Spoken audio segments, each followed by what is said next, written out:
7 years ago, a great catastrophe occurred. A terrible tragedy called the Dungeon Break descended, plunging humanity into hell. This young man is Sang Jun. Sang Jun's parents passed away because of this disaster. The day he lost everything, Sang Jun shed tears of blood and swore to himself that he would definitely become a hunter and chop those damn monsters into 100 pieces. And 7 years later, that day finally came. Sang Jun was kicked out of the Hunter Training Center. He sat gloomily in the park, commemorating the great catastrophe and the awakening of people. It should only take a few months to complete the training at the gym and become a hunter, but he had lingered there for much longer than expected, a whole 7 years. This caused everyone around him to look down on him with utter contempt. They were afraid his worthlessness would drag down the center's reputation. Even though Sang Jun trained diligently every day, he still achieved nothing. This made him feel completely helpless, and he could only take his anger out on everything around him. Just then, he overheard a short, motivating conversation from a little girl nearby. The little girl's father had sacrificed himself to protect everyone when the monsters invaded. Therefore, the little girl believed that when facing difficulties, one must always be strong and never give up. They seemed like just naive words, but they became a huge motivation for Sang Jun. Under the pouring rain, he hurriedly ran to MANHWA's house. He went to ask for one more chance, but the result was that the man flew into a rage, punched him in the face, scoffed a few insults, and left. Sang Jun's appearance at that moment was utterly pathetic. He wished that he too had a unique trait or even just a little bit of talent.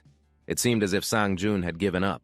A single teardrop fell and successfully awakened the trial tower. It pulled him into a strange space. It was a place where even breathing seemed to become difficult. The trial tower required each player to choose their desired difficulty level, and the rewards would be equivalent. Naturally, Sang Jun, with his countless efforts, chose the highest difficulty. And so right after that, he was immediately sent to the first trial tower. All abnormal stats were reset to their initial values. The first place Sang Jun set foot in was a vast desert, and the trial tower provided him with a short sword. The reward for completing this trial was a unique trait, just as he had wished. This made Sang Jun go wild with excitement. He tried to run towards the sword, but the sand began to move. A sand golem several times Sang Jun's size appeared before him. All Sang Jun had was 10 minutes to fight something considered impossible. Just one lift of its foot or a single stomp sent him tumbling hard. What's more, the penalty for failure was returning to the earth. Sang Jun ran like the wind after hearing his penalty. He glanced back and thought to himself, "Can I really escape this sand golem by running like this?" The giant sand golem chased him relentlessly. It looked slow, but because of its size, it was actually very fast. Sang Jun's stamina drained quickly at first in the desert environment, but slowly his speed and stamina gradually improved. "My endurance can't handle running for 9 minutes straight." Sang Jun still gripped his sword tightly and ran forward. This world. It gives me a sword and tells me to survive, but that's easier said than done. In this desperate situation, he only had two choices. One was to run until he died of exhaustion, the other was to fight and die.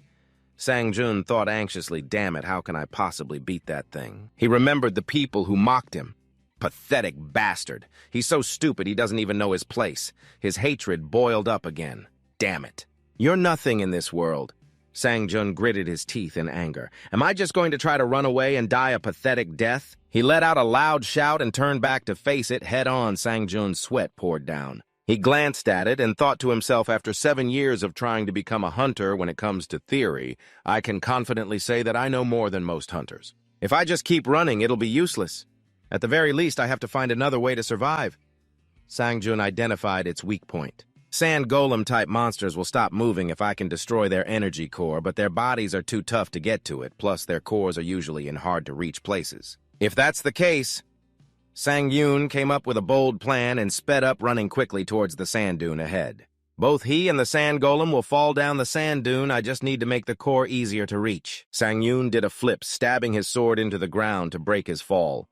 The sand golem's momentum sent it tumbling face first, rolling a few times before stopping. Sang Jun slid down slowly after the monster. He remained wary of its movements, judging the distance until the right moment. Then he jumped. Right now, Sang Jun landed right next to its core. I can reach it. Sang Jun smirked triumphantly. Having pinpointed the location, he immediately swung his sword down on its heart. Right here. Instantly, Sang Jun was kicked away, sword still in hand. He stared blankly, disappointed that he only managed to crack it, but even that was enough to hurt the sand golem. It jolted upright as he jumped back in alarm. "It's tougher than I thought." Seeing his hopes fade, Sang Jun gritted his teeth, sweating anxiously. Damn it, Sang Jun prepared to charge in for another strike. If only I could land one more hit, but before he could even reach it, he was grabbed. It was the monster's turn to be triumphant. I knew it. It looked at him with a scornful gaze. It uttered scornful words. "You're nothing at all. How pathetic, you bastard, so foolish, not knowing your own place." Hearing this, blood rushed to Sang Yun's head as he gripped his sword tightly. Sang Jun was so furious, veins were popping on his skin, he screamed, "Enough!" Even though Sang Yun's body was covered in wounds, he used all his strength to hurl his sword towards its core. "Shut your mouth, you bastard!" The sword finally pierced the sand golem's heart. It screamed in agony as a notification appeared. "You have destroyed the sand golem's energy core. Time remaining 7 minutes and 8 seconds. You have completed the trial." The sand golem crumbled to dust, and he lay sprawled on the ground under the scorching desert sun. Sang Jun began to get up. I did it. He clutched his side, coughing up blood. Did I really defeat the sand golem, me? He thought about the victory he just achieved. Forgetting the pain, he smirked. Even then, it was a damn hard fight to win.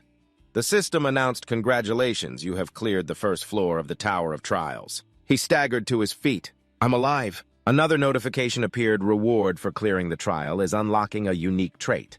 A bonus reward for clearing the trial is receiving 500 points. Sang Jun froze for a few seconds. He couldn't believe his eyes and walked closer. "No, I can't believe this." Sang Jun looked at his scratched-up hands and thought, for the past 7 years, I've tried so damn hard, and the only things I ever got in return were contempt and mockery. The notification stated, "You have unlocked a unique trait. You have been granted the unique trait, Necromancy." I can become a hunter too.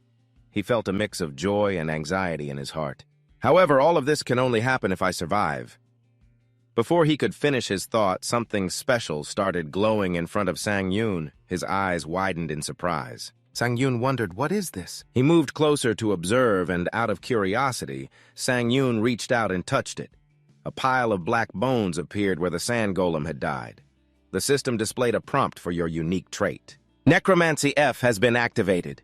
Do you wish to absorb the soul of the sand golem?" Reading this line, he paused to think.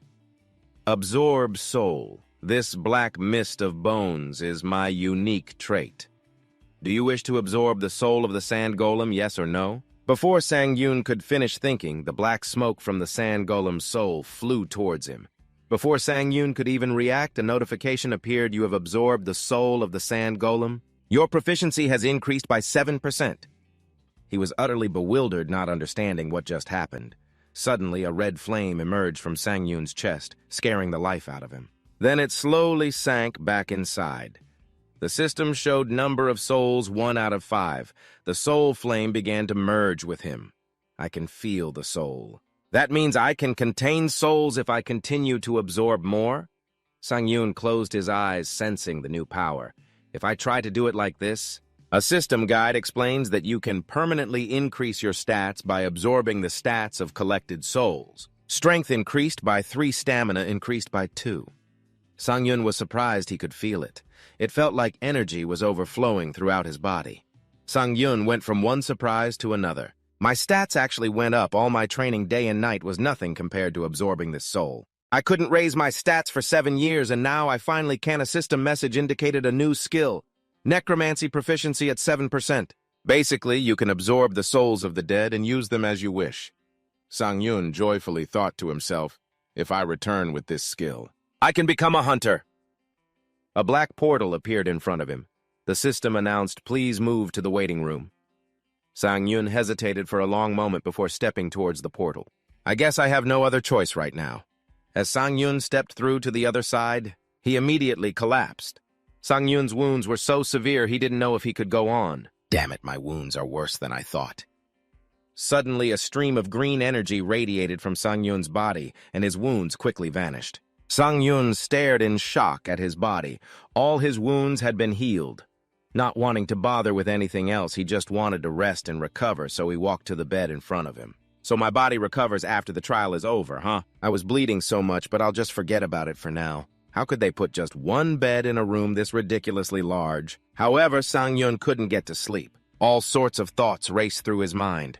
What should I do now? Can I escape this tower? Why did this tower summon me to this place? Suddenly, a notification startled him. The system sent him a message.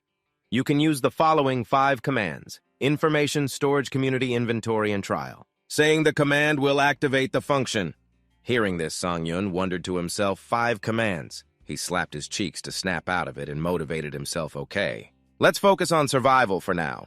The system also added trial time until the second floor trial opens is 23 hours and 21 minutes. You cannot select a trial yet. Please wait. He mumbled, I knew there would be more trials. Community. You have entered the community for the hard difficulty. Messages from other players flooded the screen.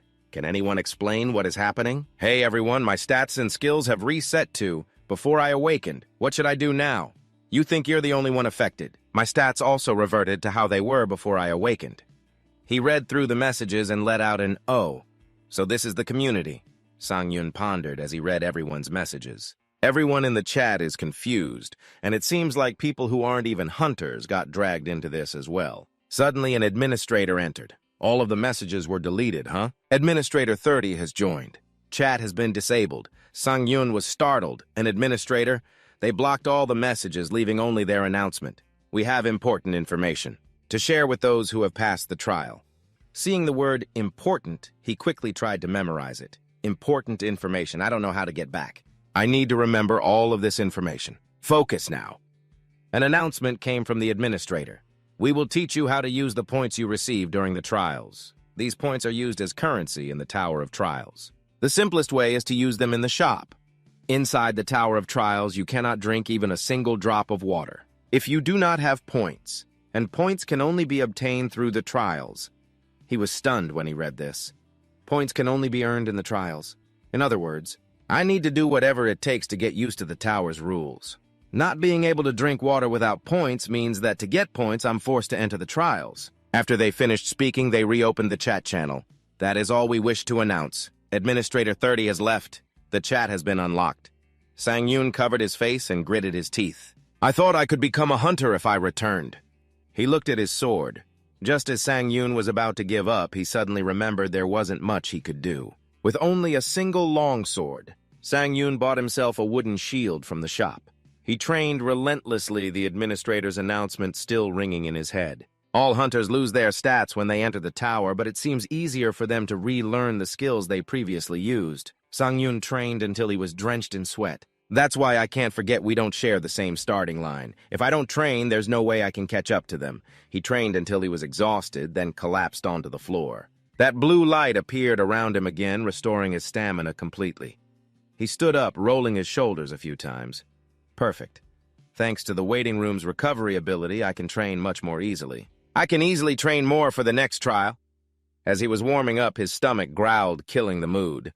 Sang Jun opened his inventory to see if there was anything to eat. What should I do about being this hungry? Sang Yun's inventory didn't contain much besides basic materials, his shield, and his weapon. He chewed on a dry ration, lost in thought. I only have 40 points left to spend. If I don't get an extra reward, I couldn't have even dreamed of buying a shield. The system announced, time until the second weekly trial, 27 minutes and 17 seconds. Time is passing faster than I thought. Even the chat channel is quiet now, likely because the second trial is about to open. Sang Jun was still looking at his inventory when a negative thought crossed his mind. Can I survive again? He resolutely pushed the thought away. No. I will survive. The system announced the countdown. The second trial floor will open in 20 seconds, 9 seconds, 8 seconds, 3, 2, 1. The second trial floor is now open, 0 seconds. The system presented him with a choice. Do you wish to enter the second floor of the trial tower? Sang Jun leaned forward and quickly entered the trial. The system transported him. You have entered the second floor of the trial tower. Sang Jun was astonished by the terrain. I guess it's a forest this time. The system issued a mission. The objective of this trial is assassination. Assassinate the orc chieftain within the time limit. An orc chieftain, Sang Jun wondered. He had appeared on a cliffside. Below, at the foot of the mountain, was a tribe. Sang Jun looked down surprised. An orc village. Countless green giants were patrolling the village. Fear began to well up inside Sang Jun. They want me to sneak into the orcs' swampy settlement and defeat their chieftain. Amidst the forest, crude houses stood tall, built from bone and wood, reflecting the wild and resilient nature of the orc tribe. Two large tribesmen stood majestically holding spears and scanning the area with their sharp eyes. Sang Jun was hiding among the trees. Avoiding the two guards' gazes, he watched them intently speculating. Usually in these trials, if a monster tribe has guards, you can guess that the tribe has hunters too. Successfully defeating an orc hunter is a difficult feat, but the real problem is the sheer number of them here. To defeat all of them, you'd need a party of at least E-rank hunters just to ensure survival. Sang Jun really needed help. At level 1, I can't just charge in and fight them directly. What should I do? This is truly hopeless. He decided to temporarily retreat to carefully think through a plan. For now, I'll fall back, plan, and then return.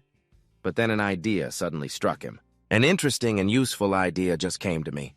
Sang Jun let out a cold, excited laugh. I've figured it out. A way to complete this trial. He gathered some dry branches and lit a fire on a rough log. At the same time, he stared at the system screen, pleased. Great, this is enough wood to start a fire. Now Sang Jun moved the burning piece of dry wood towards the system screen to store it. Instantly, the first stored item appeared on the screen. The word success. He smiled, his eyes full of satisfaction with the item that had been added to the success slot. The sparkling blue sky cast down vibrant sun rays where birds flew freely, a serene scene in stark contrast to the ever-dull goblins. They were actually a rather diligent species. The goblins had been hunting and gathering since early morning to bring back to the tribe. He stood in a corner behind a tree, observing their every move. The hunters always leave in the morning and return at sunset, so there is still plenty of time until then. This is the only way to clear this round. This round is at the most grueling difficulty level with a large number of high-level monsters. The only way Sang Jun can defeat them is with fire. A goblin from the tribe came over to greet someone. A guard was chatting about something. He kept staring in that direction. According to the Hunters Association, the goblin guards do not always stay at their posts. They might return to the village to eat and rest. He saw this as the perfect opportunity to strike. He immediately took a piece of burning firewood from the system and decisively threw it into a nearby bush. Sang Jun quickly ran off, his eyes filled with determination. A huge fire immediately erupted with great force. The tribe members panicked, desperately splashing water to put out the flames as their village was engulfed in fire. Smoke billowed high into the sky, a blazing red in the middle of the forest. If I use fire to isolate the village, I will not have to worry about facing the returning goblin hunters. Before that, I have to kill the two goblin hunters over here. Some of the goblins are scrambling to get away. Carrying a water bucket to help a goblin in a white tunic, hurriedly ran to a water source. As he was scooping up water, he noticed something unusual behind him. He turned back with a confused look. Sang Jun immediately struck him from behind with his sword. He had no time to defend against the blow. It pierced through his chest, and he coughed up a mouthful of fresh blood while letting out a pained scream. After he fell, an orb appeared on his body, radiating a black and red aura. A system notification rang out. The unique trait Soul Summon has been activated. Do you wish to absorb the goblin's soul? Sang Jun chose yes. Immediately, the aura entered his body and was easily absorbed. He smiled the smug smile of a victor.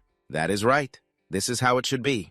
The system continued to display, you have absorbed the goblin's soul. Proficiency has increased by 9%. As Sang Jun looked down at the last of the aura being absorbed, suddenly a massive goblin with blazing red eyes appeared behind him with a suspicious look. He turned to face it. Sang Jun immediately sensed the danger, his teeth clenched tight. A guard. It became enraged, immediately launching a powerful strike down at him. A bright light flashed as Sang Jun tried to block the attack with his shield. Its attack was too powerful, putting immense pressure on him. Sang Jun knew this was bad if he just kept defending. He immediately used an absorption skill. The system instantly understood, displaying the message, stored souls have been used. Your stats will be temporarily boosted. After gaining this power, he knocked away its massive blade.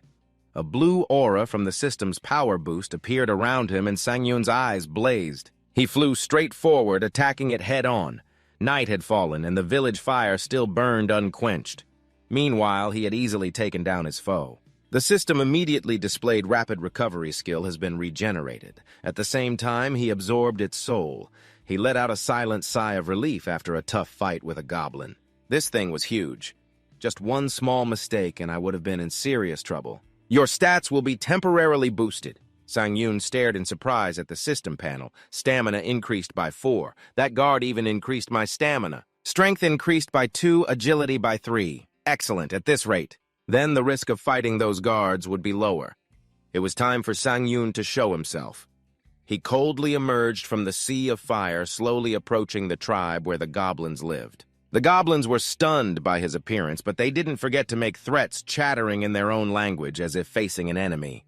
He stared right at them. 3 workers, 1 guard, and an old chieftain. 5 of them in total.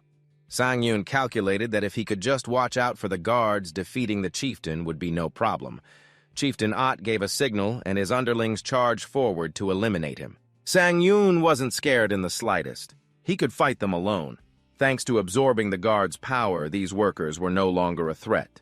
Immediately, with just a single basic sword slash, with lightning-fast speed, he easily defeated 2 of them. Suddenly, he realized something. A goblin with sharp, blazing red eyes brandished its sword and launched a surprise attack towards him.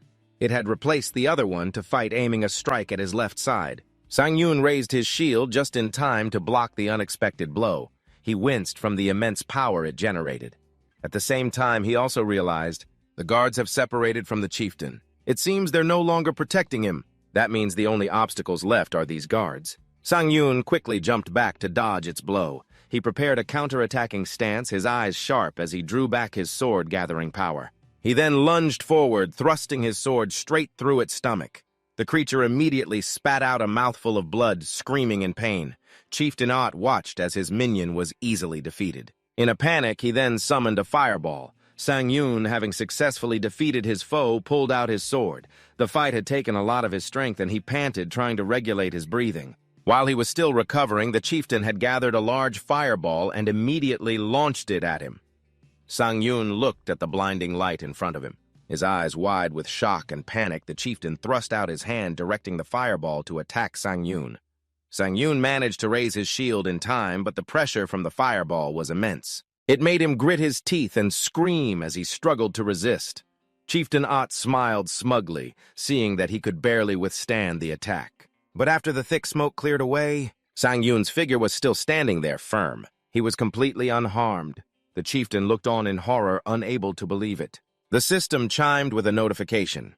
Achievement unlocked Firebearer. Fire-resistant skill has been formed. He was still standing firm after the recent blaze, but his clothes were scorched in several places, and a long streak of blood was trickling down from his left eye. Sang Jun smirked. It was his turn for revenge now. You bastards are dead. Sang Jun now stood face to face with Chieftain Ott amidst the desolate ruins. The flames still blazed brightly around them, creating an incredibly fierce and captivating scene. Chieftain Ott showed no fear, instead raising his scepter to launch another attack at him. But just as he was about to cast his spell, Sang Jun struck as fast as lightning with his sword. The blade slashed across his arm. The arm holding the scepter was severed from his body, and the scepter broke in 2. Chieftain Ott cried out in agony. He had chopped off both of the chieftain's hands, and blood was streaming onto the ground. The creature could only look back at him helplessly with a bewildered expression. Then it turned and ran towards the hut. Sang Jun gritted his teeth, staring intently in the direction the chieftain ran. He followed the bloody footprints step by step into the hut. He coldly swung his sword, smashing the door to pieces. He wanted to see what the chieftain was hiding inside. His eyes widened in shock at the sight before him. Chieftain Ott was hugging 2 small, trembling children. They huddled, trembling behind his arm. A tiny, shaking hand reached out and touched his pant leg. A little goblin clutched his pants tightly, a final desperate plea. It began. With its 2 eyes welling up, tears streamed down its cheeks as it sobbed, startling Sang Jun, who thought to himself, so you guys value family too. He looked at the crying child, truly hesitating for a moment.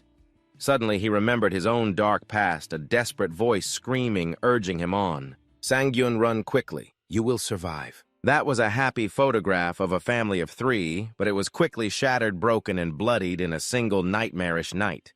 But it turned out they were just fake tears. That little goblin pulled a small knife from behind its back, its eyes turning fierce and bloodshot. Seeing him let his guard down, it immediately raised the knife and lunged forward. But Sang Jun easily saw through its petty trick.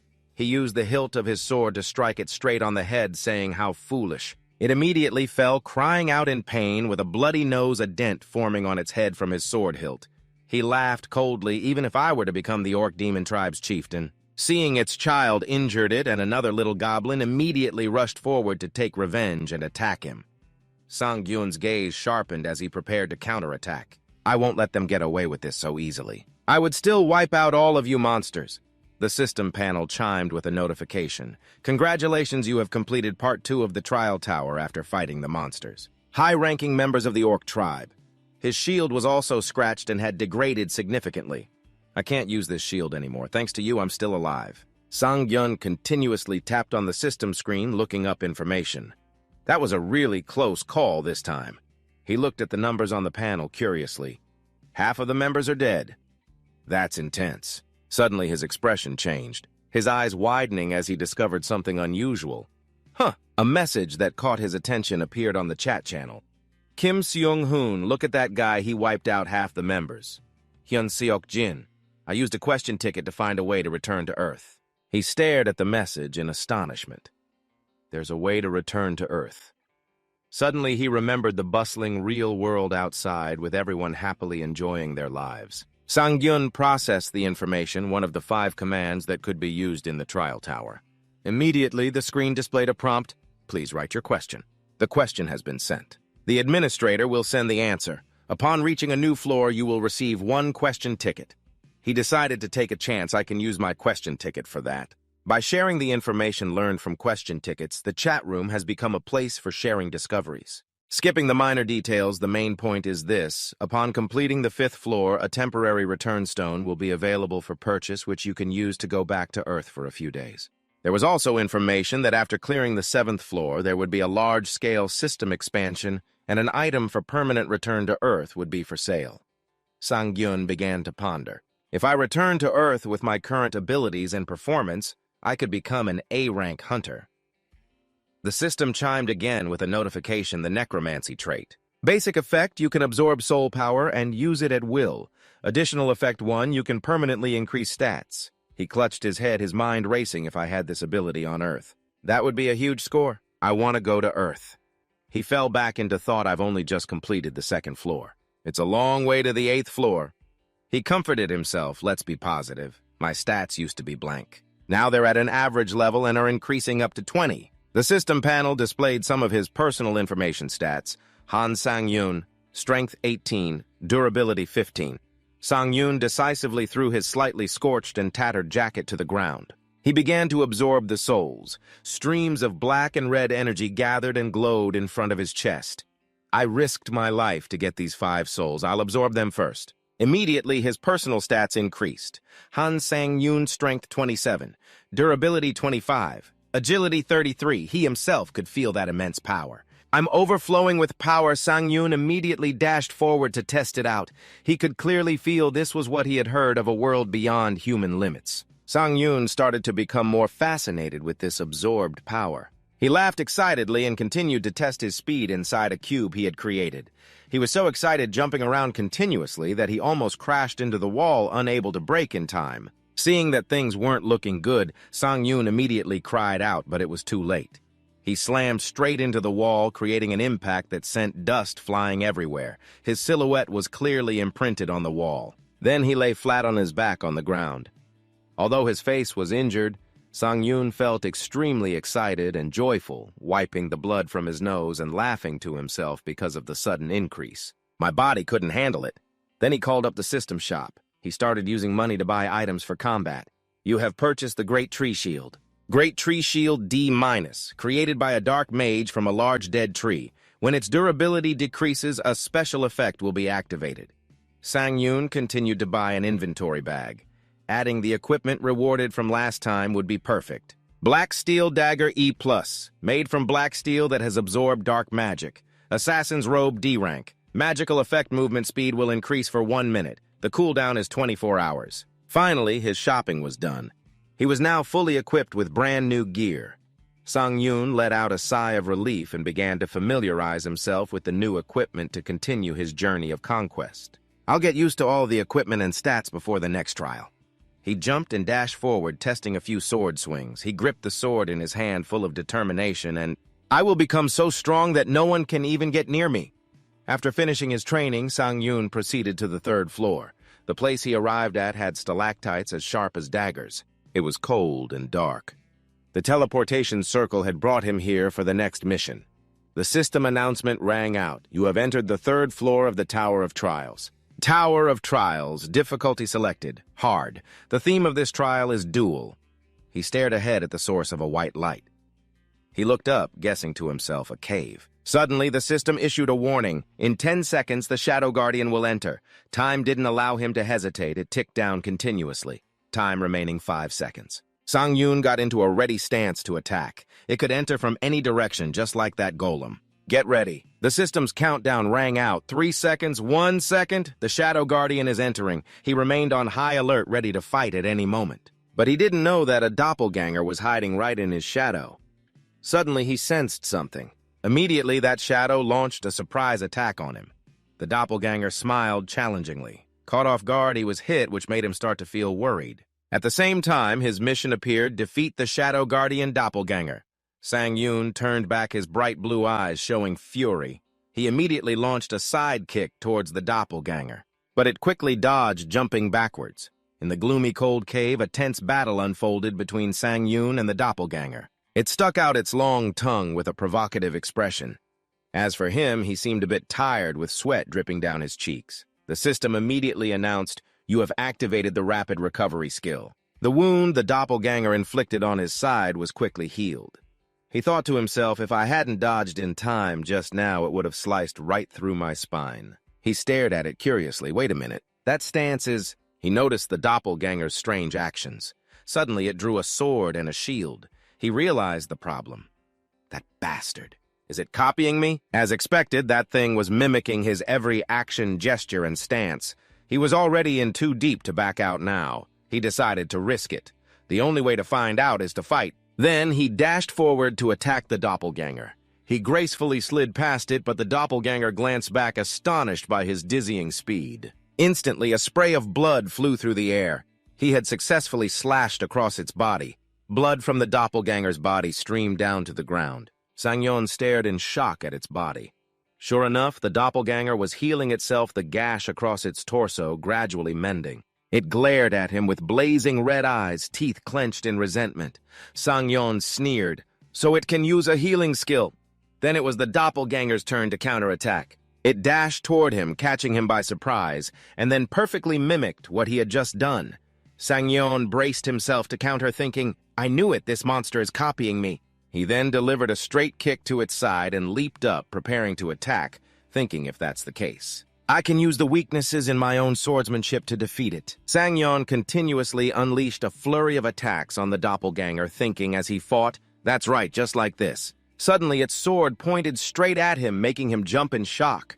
A loud clash rang out as he managed to parry its fatal blow with his own sword just in time. They were both thrown back. He stared at it, stunned. What was that? Before Sang Jun could even compose himself, a red flash zipped towards him. The doppelganger slashed frantically at him. Sang Jun raised his shield to block, gritting his teeth to withstand the relentless assault while wondering in amazement. That wasn't a fluke. How did it improve so much in such a short time? He then shoved it back and began to activate a system feature. The doppelganger's eyes widened, noticing something strange as Sang Jun's cloak began to transform. Streams of blue light appeared, and the system window popped up. In this situation, Sang Jun knew he couldn't drag this on any longer or he would lose, so he decided to risk it all and finish it before it was too late. I can't drag this on any longer. I need to finish it in 1 minute, time remaining 59 seconds. But the doppelganger remained incredibly fierce, letting out a threatening growl. He then launched himself off the ground, attacking head-on. With his power-enhanced cloak, he charged toward it, but the doppelganger was just as formidable. A sword slash came flying at him. He dodged just in time, but couldn't completely avoid a shallow cut across his cheek, leaving a trail of blood. Then Sang Jun spun gracefully, plunging the tip of his sword up into its neck from below. He thrust it straight through, a cold smile on his face. Success. The doppelganger immediately fell crying out in agony, but his smile didn't last long as it launched a surprise attack, severing the hand that held his sword. His arm flew into the air, completely severed from his body. Blood sprayed everywhere as the surprise attack left him utterly stunned and astonished. Sang Jun cried out in agony from the loss of his arm, but he quickly calmed himself. I can't lose to it. It's not over yet. I need to focus more. He looked at the doppelganger's body, confused. Why isn't it moving? Even with such an advanced healing ability, it still needs time to recover. Seeing the doppelganger motionless, he knew this was his best chance to finish it. This is my chance to kill it. But then he realized, but without a sword, how am I supposed to kill it? Suddenly, the system pinged again. 15% movement speed, 11 seconds remaining. He gritted his teeth, raised his shield arm, and decided to risk it all. All right, this is completely insane. But Sang Jun wouldn't let himself give up. It's better to die trying than to die for nothing like this.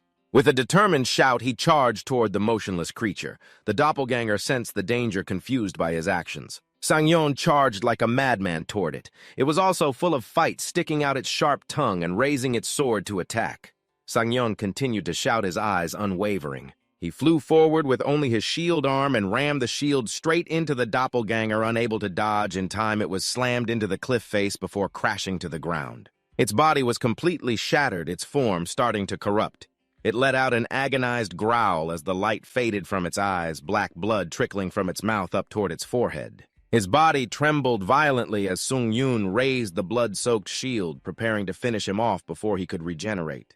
His eyes filled with resentment as he cursed die. He decisively slammed the shield into its body, and its head immediately flew off into the air. The system instantly displayed a notification. Congratulations, you have completed the 3rd floor of the trial tower. The system panel announced, you have entered the waiting room on the 4th floor. All status effects and injuries on Sang Jun's body were immediately healed. Golden streams of light emanated from him, healing his wounds. The arm that was severed by the doppelganger was quickly restored to its original state. He moved his newly formed arm, testing it out. With a tense expression, Sang Jun threw a powerful punch at the wall in front of him. Instantly, a loud explosion left a large crater in the wall. Cracks spread as debris flew everywhere. He was overjoyed, as excited as a child to see his arm's strength fully restored. It seems to be completely recovered. Suddenly, a system notification appeared, soul count 1 out of 5. He guessed it was the doppelganger's soul he obtained from the cave after completing the trial on the 3rd floor. I wonder why, though. Compared to the other monsters he had faced, its soul density was completely different. Sang Jun could clearly feel its energy. The soul he absorbed was truly special. The system continued to announce the soul beckoning trait has reached 100% proficiency. Soul beckoning. A basic effect grants the ability to absorb the souls of deceased creatures and use them at will. He stared at the system panel in amazement.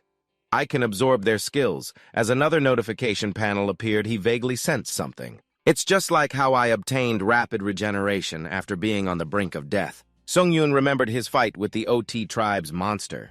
Getting skills isn't easy at all. Even so, he was very excited. I never thought I would possess such a strange trait. Of course, there are risks involved with the trait, and it all depends on my luck anyway. The system panel announced, you have entered the hard difficulty community. 4th floor community. 3 screens appeared before his eyes since this was his 3rd time here. The waiting room felt as familiar as home. Suddenly, Sang Jun stared at the system panel in surprise as he began to read the chat messages about the next trial. After reading the messages from experienced players on the screen, he mumbled to himself. An integrated trial, Sang Jun thought. It seems I'll have to act as part of a team now. The conversation about that trial continued on the screen. A competition between hunters simply means we have to try and kill each other. He stared in shock at the information he just received. A bit scared and truly bewildered, he thought, I have to kill people in this trial. The system announced the format for the 4th floor trial. You may be paired with another challenger. The 4th floor trial begins. Time remaining 1 day. Basic completion condition, defeat the Goblin King within the allotted time. After the announcement, the system immediately teleported him to the trial location. 2 people appeared in front of him, ready to form a team. Sang Jun stood between them, feeling a bit awkward. This feels a little strange. I've only ever met monsters until now. Suddenly, a girl spoke up. Well, we're a team now. Let's start with introductions, shall we? She pulled back the hood of her cloak to introduce herself. My name is Lee Hayan. Hayan was very open, continuing. My specialty is supporting the team, and I'm a rank E hunter. After she finished her introduction, a voice suddenly rang out. A hunter, huh? Anyway, it seems the hunter on our team isn't too bad, the guy said. I'm Lee Sungun, a rank D hunter specializing in close combat. Sang Jun frowned, disliking the man's attitude towards Haiyan. Why is he acting like that? If he's a D rank, he's probably nothing special. At last it was his turn. He was very polite and courteous as he introduced himself. It's a pleasure to meet you. I'm Sang Jun. I also specialize in close combat. Moreover, I'm not actually a hunter. I'm just hoping to become one. Hearing this, Sun Gun was stunned. What, you want to become a hunter? He showed his contempt. Know your place and don't get in my way. Hearing this, Sang Jun was furious, but he suppressed his anger, not letting it show for now. Because they were still a team, they couldn't have internal conflicts. Sang Jun remained very calm, stating his position firmly. I believe I can do my part well. Sun Gun was satisfied, that's more like it. At the same time, he didn't forget to warn him, I'm warning you now, if I see you becoming a burden to the team, you'd better get lost. His sarcastic words didn't discourage him because he was all too used to such mockery from others. Right, I'm used to this. I'd almost forgotten. Sun Gun ordered Sang Jun, hey newbie, just stay in the back and take care of the small fry. Even though he was being mocked by him, he couldn't deny the man's abilities, even though he didn't like this person. But he could see that his skills were as good as he claimed. He understood what he had to do here. Skills are the most important thing in the trial tower. The system window displayed the rules. The trial's theme is a 3 versus 3 competition. Cooperate with your teammates and complete the trial before the other teams. The castle gates opened immediately. Goblin monsters charged towards them. Gritting his teeth, Sun Gun held his large sword, blocking their attacks. He hadn't expected there to be so many goblins. How can these goblins be acting in such an organized manner? He grew angry, seeing that no one was helping him as he was surrounded and attacked. He furiously shouted, "You damn newbie, what the hell are you doing? Hurry up and fight!" Hearing him curse, Sang Jun was enraged, but still held back and went to help him. He easily took down a few goblins, not forgetting to mock Sun Gun. "You can't even pay attention to what's happening, unbelievable!" Meanwhile, Haiyan was still diligently providing support from the back. "I'll finish the spell soon." Just a moment, but the impatient Sun Gun snapped at her. "Shut up and hurry up with the support." Immediately, a flustered Haiyan replied, "I've already used all of my support spells." Suddenly, Sang Jun appeared right next to her. "Hunter Lee Haiyan, it seems he needs help. Wait for me a moment." Confused, she tried to stop him, but could only helplessly call his name Sang Jun. He had already dashed towards where Sun Gun was fighting the goblins. Haiyan screamed in frustration, "If you leave your position, who's going to watch my back?" Suddenly, she turned around and looked in astonishment. Behind her, the goblins had all been wiped out, their bodies scattered on the ground. She stared at the scene in disbelief. No way. Meanwhile, 2 goblins were attacking Sun Gun head-on. Having defended for so long, he was getting tired because there were too many of them. He cursed these damn bastards. Suddenly, another one, holding a spinning iron ball in its hand, prepared a surprise attack. It hurled the iron ball towards him. Sun Gun, busy fighting, didn't realize he was about to be sneak attacked. Instantly, the ball struck his arm, knocking the sword from his grasp. Sang Jun cried out in pain as his greatsword fell to the ground, and now the iron ball was preparing to smash straight into his face. At the same time, a goblin leaped into the air, sword in hand, and a ferocious look on its face, preparing to deliver a fatal blow down upon him. He saw the imminent danger. He raised his 2 bare hands to defend himself, cursing loudly. Sang Jun's face, covered in wounds, was contorted with rage. "If only my team didn't have a damn useless rookie." But before he could finish, Sang Jun appeared with lightning speed, slashing through the creatures and saving his life. Sang Jun thought he was a dead man. Covering his face, he realized he was still alive, wondering what had just happened. He saw one goblin fall instantly, and its companion beside it was just as stunned. Then he realized the person in front of him was Sang Jun. He stammered, "Newbie." Sang Jun just gave a cold command, "Lee Sang Jun, fall back." Sang Jun stared at his back, confused and bewildered. Sang Jun, out of patience, warned him, "You're in my way." After that, he unleashed a flurry of fatal sword strikes on the goblins. They fell one after another, and the system immediately announced, "You have obtained the achievement, Goblin Hunter." Watching him fight, Sang Jun was speechless, his jaw hanging open and sweat pouring down his face. After defeating the goblin monsters, Sang Jun walked past their bodies with a commanding presence. At the same time, he was absorbing their souls. Streams of black and red energy appeared and entered his body. Sang Jun pondered the traits he had just absorbed. "This emitted black smoke will prevent the monsters from tracking my movements. Now fighting them will be much simpler." The system window chimed with a notification. "The souls you have absorbed have all been consumed to increase your stats. You have absorbed a skill from the goblin race. He stared at the screen in amazement. Basic Goblin skill F-rank, skill name Owl's Eye. It grants wider vision at night and a keen sense for detecting targets within your field of view. Curious, he felt the system's power immediately take effect. His eyes began to emit a dazzling blue light, so it enhances my night vision, huh? Sang Jun started to test his newly upgraded vision. He could perceive things from an incredible distance. His field of view inside the dungeon had expanded, by a lot. And there's also the sense for detecting targets within my sight. Sang Jun smiled smugly. This is just my lucky day. He was now with his two teammates. The three of them had finally regrouped after a long battle with the goblins. Sang Jun was incredibly grateful for what he had done. His disdainful attitude was gone. Newbie, you were lucky you only ran into a few low-level goblins. But luck is a skill in itself. Congratulations on defeating them. He laughed joyfully, putting his two hands on his hips as if he were the victor. His boasting left Sang Jun and Hee-yeon speechless.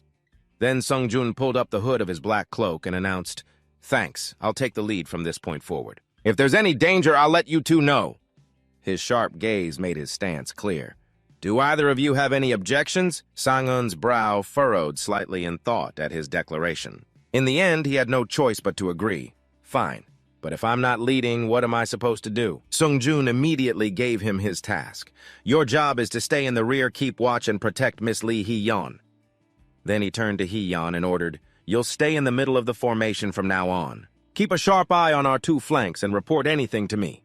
Hee-yeon was delighted by his trust in her and replied, "Yes, I understand." She was very excited for this expedition and called out, "All right then, let's move out." Immediately after they fought the goblins with perfect teamwork as the system chimed continuously, Goblin's soul-absorbed skill proficiency increased by 11%. Skill proficiency increased by 12% time. Remaining 14 minutes and 37 seconds, they continued on to a desolate and ruined place as Hee-yeon walked among them bewildered. "Something seems off, doesn't it? There were so many goblins before, but now I don't see a single one." Suddenly, Sang Jun noticed a problem and paused. He immediately dashed forward. Hee-yeon was confused to see him suddenly leave what's wrong. She and Sang Jun followed him, and when they arrived, Hee-yeon was astonished. My God, in front of them was a large fountain, and they found many goblin corpses here. Sang Jun bent down to examine the murdered goblin corpses and panicked at the sight. It looks like another group has already passed through here. How could they be so fast? Sang Jun reached out to check the blood stain on the body. "The blood is still fresh. They can't be far. We need to hurry if that party defeats the boss here. Before we do, the penalty for failure will be carried out instantly." That penalty is just one word, death. He knew they had to speed up and told his two teammates, "Let's hurry up, you two." Meanwhile, another group that had arrived earlier was fighting some goblins. They all rushed forward to attack, but their blows were useless against Jin-hoo's sturdy shield. He was easily fighting them all on his own. Suddenly, a person was standing on a goblin, causing it to glance back in shock. Seon stood brazenly on its back, and all its comrades looked over startled. With a bored and impatient expression, Seon spoke up. "These monsters are a pain. Let's just hurry and find the boss." The moment he finished speaking, the goblins all attacked him at once. Seon lightly leaped into the air, causing them to strike each other. Then he decisively decapitated the one he had been standing on. Seon's eyes glowed red as he let out an arrogant, cold smirk. "You weaklings."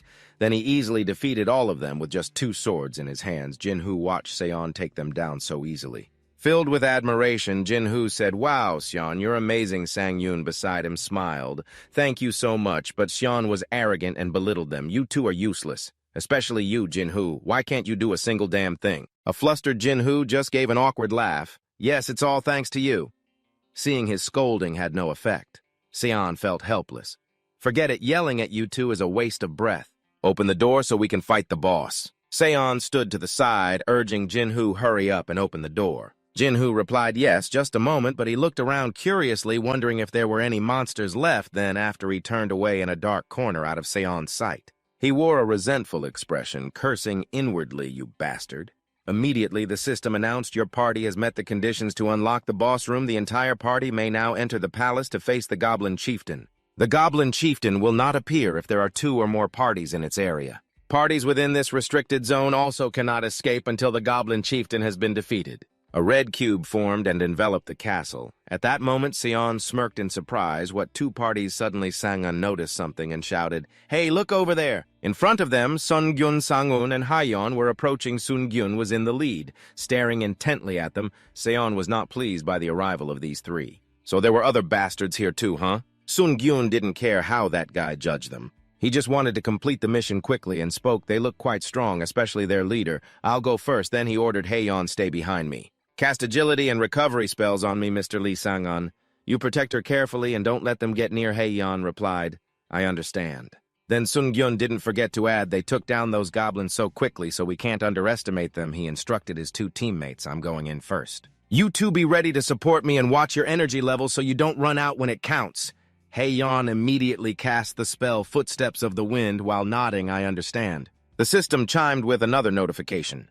Agility +2 recovery +5 support effect lasts for 10 minutes. She had boosted his power as he prepared to attack Sion. Sang-Yun thought to himself, "I've finally mastered this power. I've gained a lot of experience to get this far, but this is still going to be a tough fight." Seon Jin-ho and Sang-Yun all looked ahead cautiously. All three took their stances ready to counterattack. "He's coming, get ready." Sang-Yun rushed forward with incredible speed, his blue eyes flashing with a cold light. "If this is who I am now, I can do this." He seemed to glide across the ground, kicking up a cloud of dust. Terrified by his presence, Seon's eyes widened in fear as he quickly backed away. He made Jin-ho take the front to block the attack. "Lee Jin-ho, use your shield at maximum power." Startled Jin-ho immediately complied. "Yes!" He channeled power into his shield, his eyes flashing with determination. A brilliant golden light erupted, forming a barrier large enough to surround all three of them. It looked like an incredibly sturdy barrier. Sang-Yun kept charging forward, then leaped high into the air and swung his sword down. The sharp sound of the blade scraped against the barrier from Jin-ho's shield. The sound was deafening. A second later, the barrier completely shattered. Jin-ho was thrown backwards as fragments flew everywhere. Sang-Yun pressed on with his attack, not stopping for a moment. He was like a bolt of lightning, unleashing a flurry of lightning-fast slashes that swiftly finished off two of the other three people. Hein and Sang-gun witnessed the scene. They were both dumbfounded that Seon had managed to defend himself and survive. Seeing this, Sang-Yun glared at him and prepared to charge. His eyes were bloodshot and filled with hatred. Sang-Yun attacked relentlessly, forcing Seon to constantly retreat. The clash of their two swords created a deafening sound. Seon struggled to parry each of Sang-Yun's blows, thinking to himself that something was very strange. He gritted his teeth.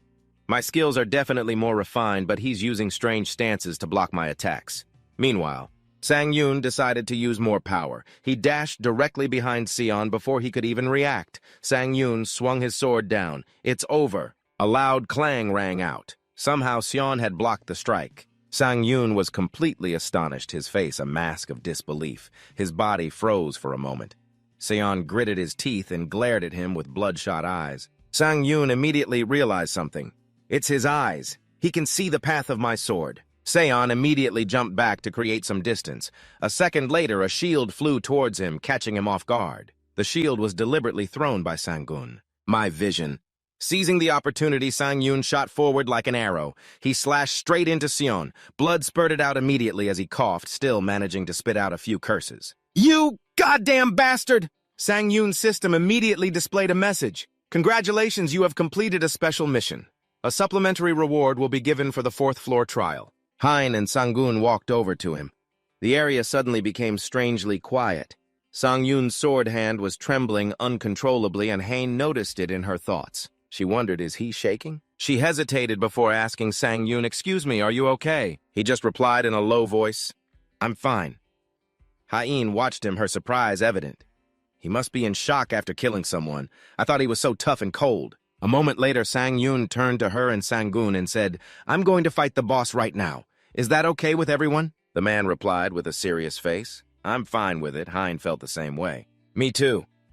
Then the three of them charged into the horde of goblins. Without hesitation, Sang-Yun leaped forward, slashing hard at the Goblin King's throat before jumping onto its body. He stabbed it hard in the back and pulled his sword out, making it let out a pathetic scream. A system notification rang out. "You have completed the objective of the Goblin King trial." The man froze on the spot, his face filled with stunned horror. He's a monster. The system continuously sent a notification. Congratulations, you have completed the 4th floor of the trial tower. You will be transferred to the lobby. Hearing that, Sang Jun quickly used it as an excuse to leave. I'll go first. The man just walked into the portal and quickly disappeared completely. It seems Sang Jun won't be going with the other two. He said to Ha-yeon, I hope you return safely. She hummed softly but didn't leave right away and just stood there. This made Sang Jun a bit confused. Ha-yeon, after a moment of hesitation, finally spoke up. Perhaps I'm overstepping my boundaries, but you only did what had to be done. Are you referring to what happened earlier when Sang Jun eliminated that team of 3? Ha-yeon's next words truly surprised Sang Jun. That was something someone had to do. If you hadn't done it, Sang Jun, then I would have had to. He then smiled softly and replied, I'm glad you think so. Ha-yeon suddenly opened her system. A moment later, a notification appeared on his challenger. Lee Ha-yeon has sent a friend request. Ha-yeon turned around. The corners of her mouth curved up slightly. Thanks to you, we completed the 4th floor trial, but it's a bit annoying that I didn't get any rewards. Before leaving, she left him a message. After returning to Earth, look for Lee Ha-yeon of the White Silver Guild. Sang Jun pressed his lips together, watching her, his face not revealing much emotion. Ha-yeon stepped into the portal and disappeared. Now alone, Sang Jun muttered to himself. Now I'm alone again. I have to decide. Over the bodies of those 3 people, there was a blazing red orb as if on fire. Sang Jun pressed his lips together, thinking to himself whether he should absorb a human soul, something he'd considered since first discovering this ability. I've always hesitated because I know that once I do this, it means crossing a line of no return. He reached out his hand. I've made my decision. Sang Jun went ahead and absorbed the souls of those he had just killed, telling himself I have to get stronger, but not by killing people. However, if the situation forces my hand, I will do it. Sang Jun was extremely determined. The dream of becoming a hunter has awakened the deepest desires within me. The trial tower has given me a chance, and I will hold on to that chance tightly. I want to keep climbing this trial tower. He then used the portal to proceed to another floor in the trial tower. The system sent him a new notification. You have arrived at the 5th floor lobby. It also brought some new interesting information. The system has been expanded. The trial synthesis is a system that will rank all established challengers. Hearing this, Sang Jun was quite intrigued. A ranking of challengers, huh? An empty box appeared on the system panel. Enter a nickname. Sang Jun stroked his chin, thinking seriously. He typed on the system panel, saying to himself, this should work. The system updated immediately. Your nickname has been changed from Han Sang Jun to Hunter. Sang Jun looked at the 4th floor trial ranking and exclaimed in surprise, wow, this is fast. I'm rank 2. Suddenly, his eyes widened. On the system panel was his information, rank 16, Hunter A-. His face showed clear astonishment. My rank is much higher than I expected. The notification sound chimed again. Challengers in the top 50 will be called pioneers. Those called pioneers will receive a benefit on the 8th floor. If you maintain your position as a pioneer until the 8th floor, you will receive a special privilege called an aura. Sang Jun stared at the system panel. An aura, what kind of skill is that? He waved his hand to close his system. I'll find out what's going on when I get there. Then Sang Jun immediately absorbed the souls he had collected. Please select the soul you wish to absorb. Souls possessed 4 out of 15.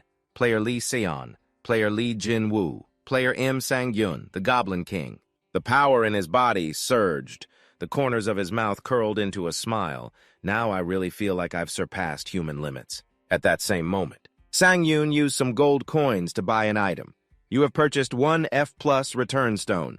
The system sent its information to Sang Jun. F+ return stone. You can return to your original location for up to 3 days. He held the return stone and glanced around to see if he could bring his gear with him. The system notified him.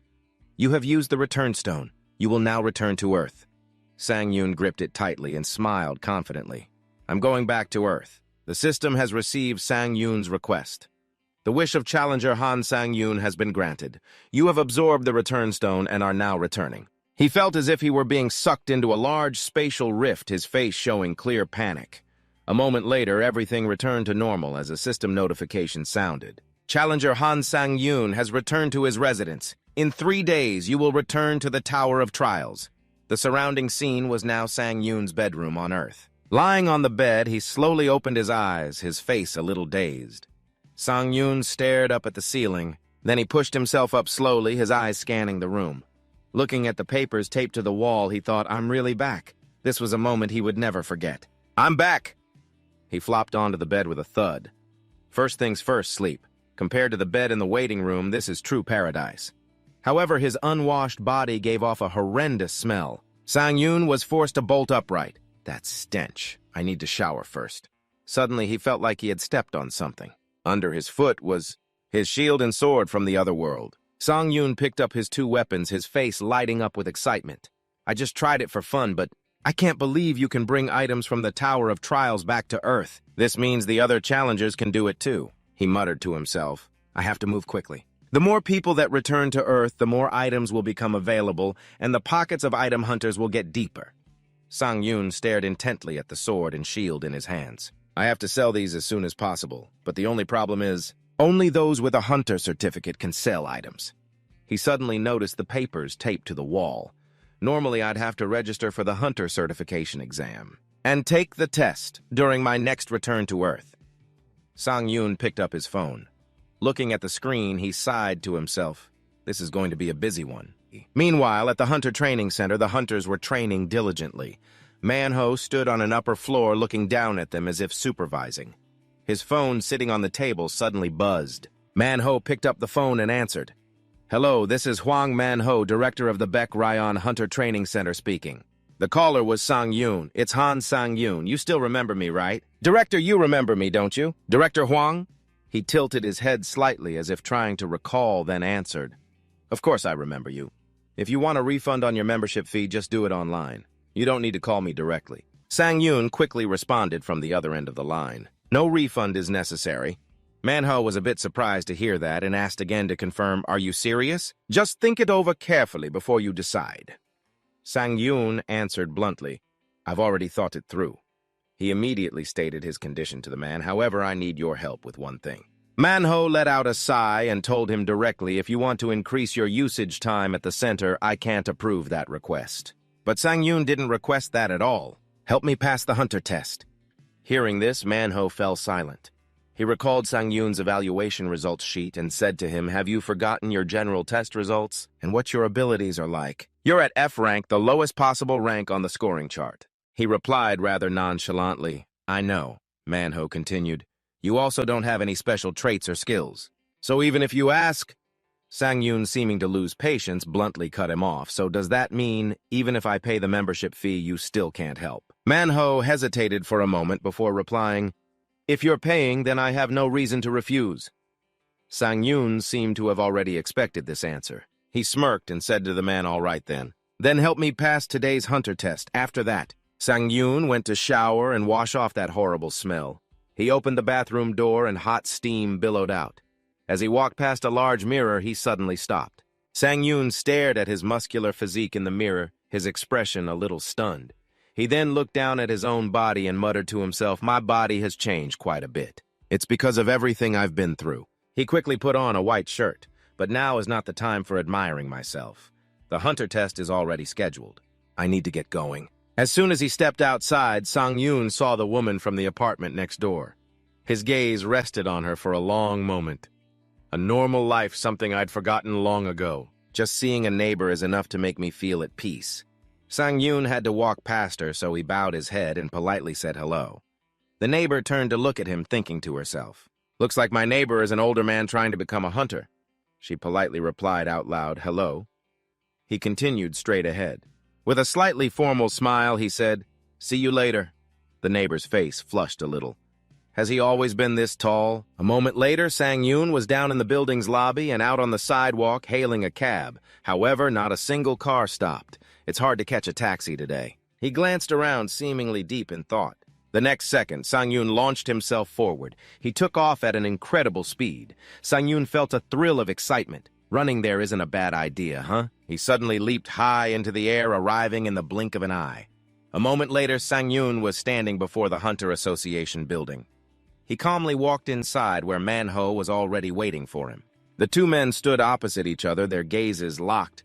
Sang Jun smiled and spoke first. Long time no see, Director MANHWA. He smiled back in reply, what took you so long? Sang Jun's expression suddenly grew grim and the surrounding temperature seemed to drop. I've had to deal with some personal matters recently, so to me it feels like several years have passed. MANHWA was a bit surprised to hear that. Personal matters, he asked. Sang Jun gave a vague reply, something like that. The man in a black suit standing beside MANHWA stepped forward and spoke to him. Hello, I am Inspector Kim In-hoo, and I'll be in charge of grading the hunter test. He looked at him and announced as if he was already aware of this hunter's test. You are exempt from the written test and the interview under the supervision of Chief Huang.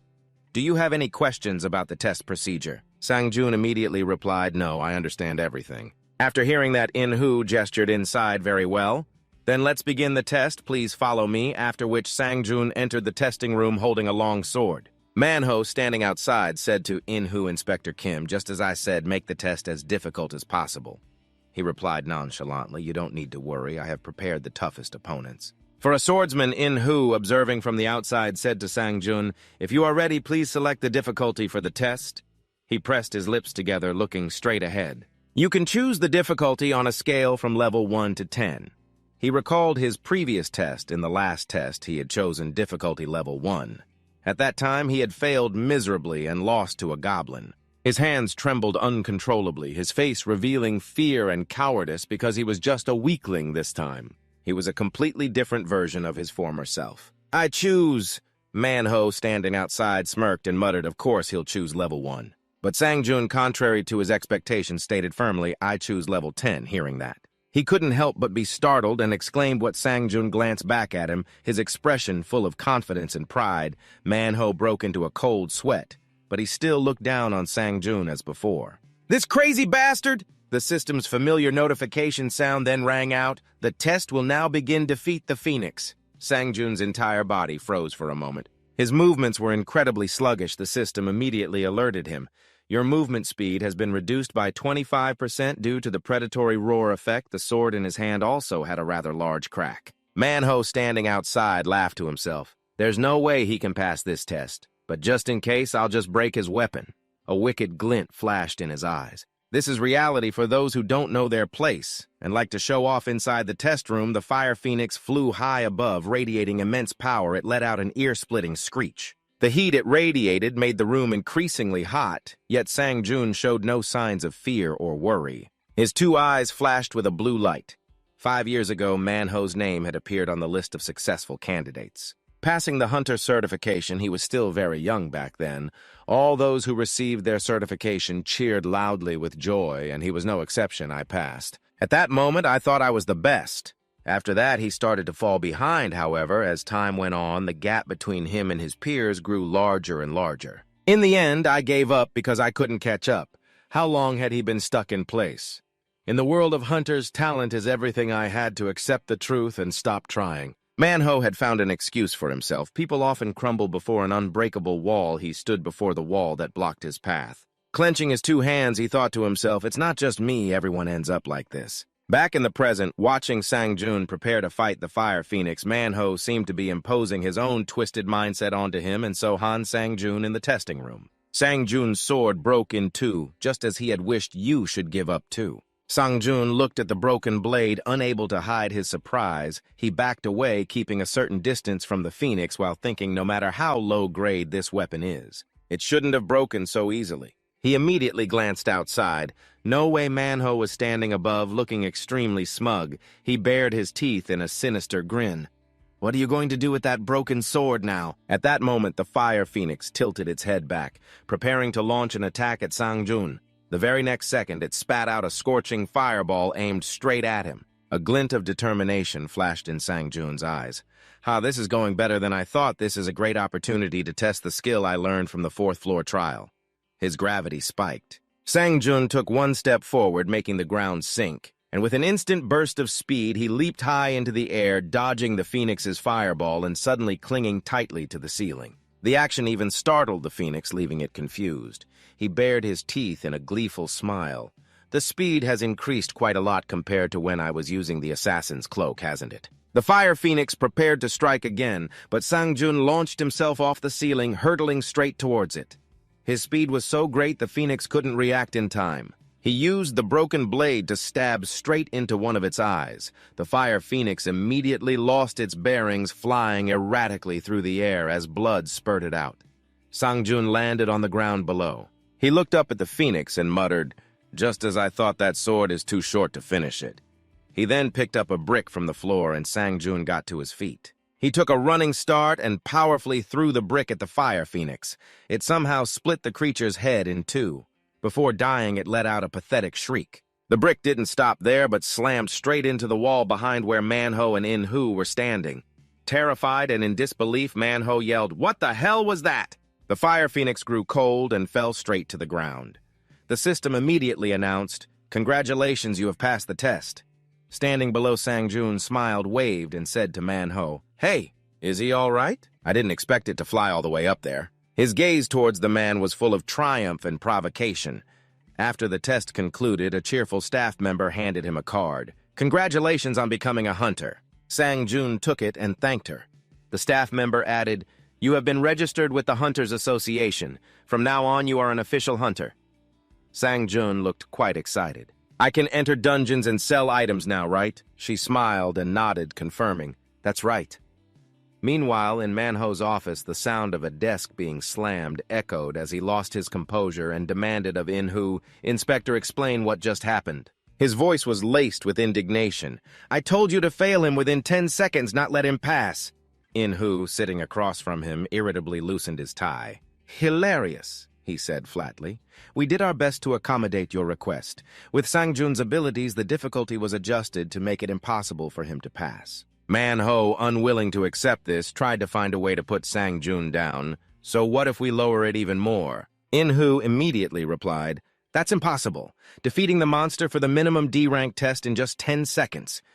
If we only give him a D-rank, I would definitely be questioned by the association." MANHWA still refused to give up. "You have to try." Just then, Sang Jun opened the door and walked in, interrupting the conversation between the two of them. "I got my certification." In-Hu reacted quickly, giving a slight cough to signal MANHWA to be quiet, then turned to Sang Jun and said, "Congratulations, Han Sang Jun." He continued to walk straight forward, his steps firm and steady. He stopped in front of MANHWA and asked with feigned concern, "You don't look very well. Is something the matter?"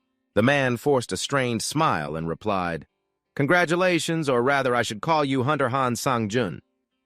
Sang Jun wasn't going to let him off that easily and deliberately brought up the past. "Ah, that reminds me." His following words made the atmosphere in the room grow tense. Chief Huang MANHWA's rank before retirement was C rank, wasn't it? He was silent for a moment before asking in a low voice, "What are you trying to say?" Sang Jun feigned innocence. "Oh, I just remembered that you once called me talentless." He bluntly criticized MANHWA without holding anything back. The man's face twisted in anger. "Honestly, I think you're the one who's talentless." Unable to contain his rage, he lunged forward. "You little brat," In-Hu, not expecting things to escalate so quickly, hastily reached out to stop him. "Calm down." As MANHWA's fist flew towards his face, Sang Jun showed no fear, the corners of his mouth curling into a smirk. "Just as I thought, he's so easy to provoke." Right after that, he smoothly sidestepped, dodging the punch. Sang Jun immediately dropped his stance and landed a hard, painful blow to MANHWA's stomach. His voice was now as cold as ice. "This is just self-defense." Not stopping there, he also casually slapped MANHWA across the face, the smile on his face looking completely harmless. "This is real revenge." Seeing MANHWA's face swell up after being so easily beaten, Sang Jun thought to himself, so this is the power of a C-ranker.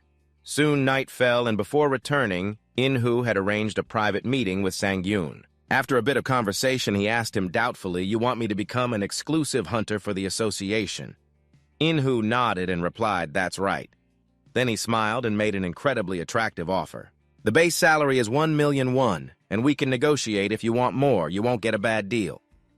Sang Jun looked at the business card In-Hu handed him. He mumbled, 1,000,000 won is a lot. In-Hu, thinking he had easily agreed, started to flatter Sang Jun because we see great potential in you, but he cut him off, Inspector. He bluntly exposed the situation. "You manipulated the test's difficulty today, didn't you?" He glanced at him, then coldly turned and walked away. Casually tossing the card to the ground, "I don't have a problem with negotiating, but I won't sign a contract with untrustworthy people." Time flew by, and in the blink of an eye, it was 2 days later. In his room, Sang Jun was watching the news on his laptop. Recently, rumors had started about hunters being summoned to the Tower of Trials. He then closed the laptop and said to himself, Now everyone knows about the Tower of Trials. Looking at his phone screen, he smiled faintly. I sold some items for a good price and made good use of the past 3 days. His tone suddenly grew cold. It's time. Right on cue, a familiar system notification appeared. You will soon return to the Tower of Trials. The blue light of the system panel cast a glow on Sang Jun's face. The system's warning sounded again. Time is up. You are being transported back to the Tower of Trials. Sang Jun fell into a spatial rift once again. I can finally feel the joy of getting stronger. He broke into a delighted smile. Things are about to get busy. A moment later, drab gray walls appeared before Sang Jun. He sat up, looking slightly startled as he saw an empty room with just a single bed. He finally felt relieved, so I'm back in the Tower of Trials. Looking at the chest beside the bed, he couldn't help but feel excited. My items are here. This means I can freely move items between Earth and the tower. He then placed everything into his system inventory, storing the items in my personal inventory to tidy up all done. He rolled over on the bed once, then leaped off. He cracked his joints, ready to conquer this Tower of Trials. The 4th floor is done. Time to prepare for the 5th floor. The system appeared with a notification for him. You have earned the achievement First Return. You have acquired the skill Eye of Truth. Immediately after, his eyes flashed with a purple light. The system quickly updated the information for Sang Jun Eye of Truth rank of proficiency 0. It allows you to see the true nature of observed targets, and can also distinguish truth from lies in another's words. Sang Jun was incredibly excited about this new ability. I can see item information just by looking, and I can also distinguish truth from lies. The corner of his mouth curled up, his eyes shining brightly. What an amazing skill. I got a high-grade skill right after coming back. Sang Jun opened the shop interface on the system panel using the money he had saved on Earth to buy some new weapons. You have purchased a Thunder Sword. Purchased an Iron Shield D+. After receiving the weapons, Sang Jun tested them out and made his own assessment. This sword seems expensive, but since it's one-handed, the attack speed is faster and it comes with an added effect. The system also notified him that when attacking a target, there's a 10% chance to cause an additional lightning effect. Hearing this, Sang Jun felt pretty lucky. Any item with a bonus effect is a great find. After getting his new weapons, Sang Jun was ready for the next mission. Let's do this. On the system panel, a question appeared. Will you accept the challenge of the 5th floor? A portal then opened and Sang Jun immediately stepped inside. All right, let's go. The system immediately updates that you have entered the 5th floor. The mission for this 5th floor is to hunt a designated target with a 1-day time limit. The condition to pass the 5th floor's trial. Eliminate the werewolf leader in the Valley of Wolves. A few seconds later, Sang Jun was in a barren land with a tall cliff right in front of him. Sang Jun felt very excited. Conquering werewolves, huh? The very next second, a pack of vicious wolves appeared. They surrounded him, their blazing red eyes staring as if at a plump prey. Unable to wait any longer, they leaped and lunged, wanting to tear Sang Jun to shreds. He didn't flinch at all, swinging his sword and sending a whole group flying. A persistent one that clung to him was immediately kicked straight back. Just like that, the entire pack of wolves was annihilated by him. These little wolves are a bit weak. The wolf he had just kicked stopped under a large paw. Seeing it, Sang Jun was a bit surprised. Several giant silver wolves appeared at the same time. That small wolf was like an ant under their paws, trembling as it crawled to one side. A silver wolf opened its massive jaws and let out a sky-shaking roar. Its eyes were bloodshot red, and the aura it radiated was immensely powerful. They growled as they slowly closed in on him. Sang Jun gradually backed away, his expression still surprised. But the very next second, his eyes flashed with excitement. It looks like the target I need to eliminate has finally appeared. The silver wolves could no longer hold back and charged like wild beasts. Sang Jun also leaped off the ground, plunging straight into the middle of the pack. That was just the warm-up. Now the real thing begins. His sword carved a deep gash on the back of one wolf. This 5th floor trial is turning out to be a little interesting. Sang Jun moved in a zigzag pattern and with a single sword stroke wounded several silver wolves. The system immediately sent him a notification. Swordsmanship skill E has reached 100% proficiency. Sang Jun calmly landed back on the ground. Not bad, he thought to himself. The swordsmanship skill I acquired on the 3rd floor has almost reached its maximum level. Since it's a low-tier skill, it's not that good. I'll have to find other skills. So the experience points I gain won't be wasted. Two others suddenly lunged at him. Sang Jun raised his sword, taunting them. "Come on, all of you puppies, let me grind some levels." A moment later, the entire pack of silver wolves was annihilated. Soul orbs began to rise from their corpses, and Sang Jun reached out to absorb them. The lightning effect barely activated. It seems 10% is a bit low. The system continuously sent him notifications. You have absorbed the soul of a berserk wolf. Skill proficiency increased by 16%. Looking at the system panel, he muttered to himself. The experience isn't much, but my soul manipulation skill has increased a bit. Let's see how much proficiency I'll gain on this 5th floor after absorbing many wolf souls. Sang Jun slowly advanced. It seemed he had reached the center of the valley. Suddenly his eyes widened in surprise. As he walked forward, he saw the ground was littered with the corpses of silver wolves. How strange. Why are there so many corpses? He bent down to examine a corpse, this slash mark that split it in half. Someone else was here before me. Looking around, he spotted more clues. There were some on the cliff face as well. I need to investigate this. Sang Jun immediately used the new skill he had just obtained, Eye of Truth. His eyes scanned the slash mark, sending the data to the system. It instantly sent back information. Light sword /D rank. A very fast and precise slash. The person who made this cut is quite proficient. Sang Jun stood up, wondering to himself. A user with proficient skills, huh? His expression darkened. Even with the analysis, there's still a lot I don't understand. It seems this is going to be a tough opponent. Suddenly, a loud noise echoed. Sang Jun immediately rushed toward the source of the sound. He shot forward like the wind. He seemed to have discovered something. His expression was slightly surprised. Before him was a large cave. Just then, a silver wolf was sent flying out of it, tumbling across the ground. Sang Jun's eyes widened. He himself was a bit startled, so this is it. A system notification rang out. Condition to pass the 5th floor trial, the werewolf leader has died. Determining cause and resolution. Sang Jun's face darkened and his eyes grew cold. My target has already been defeated. Now what do I do? The system suddenly reported the analysis was complete and issued a new mission. A challenger from another dimension has infiltrated your mission space. Mission objective updated. Eliminate the challenger who has trespassed into your mission space. That challenger was Ket looking at the man's colossal figure. Sang Jun was shocked. He infiltrated this place. A challenger from another dimension. He had just learned a new secret. So there are other dimensions besides Earth. Does that mean there are many other towers of trials? A worried expression appeared on his face. Things were truly getting unpredictable. Seeing Sang Jun standing motionless for a long time, Ket spoke first. A challenger from an underdeveloped dimension, are you? What kind of mission did you come here for? He pointed the tip of his sword at him threateningly. Are you too scared to speak? Looks like this is the end for you. Sang Jun gritted his teeth, his face filled with caution. This guy looks like he'll be a handful. The system appeared to remind Sang Jun. Eliminate the challenger who has trespassed into your mission space. A strong wind rose the atmosphere around him and Ket. Became incredibly tense. Sang Jun looked ahead warily, thinking to himself, I had no idea the target could be stolen by someone else. A worried expression appeared on his face. Still, I guess I should be thankful the trial hasn't failed yet. Seeing him just stand there, Ket lost all patience. The fact that you can't answer me proves you're terrified. In that case, I'll begin. Prepare to die. Seeing the man get into a stance, Sang Jun's vigilance heightened. He's attacking. Ket charged forward with his sword. He was so fast it was impossible to see the attack coming to block it.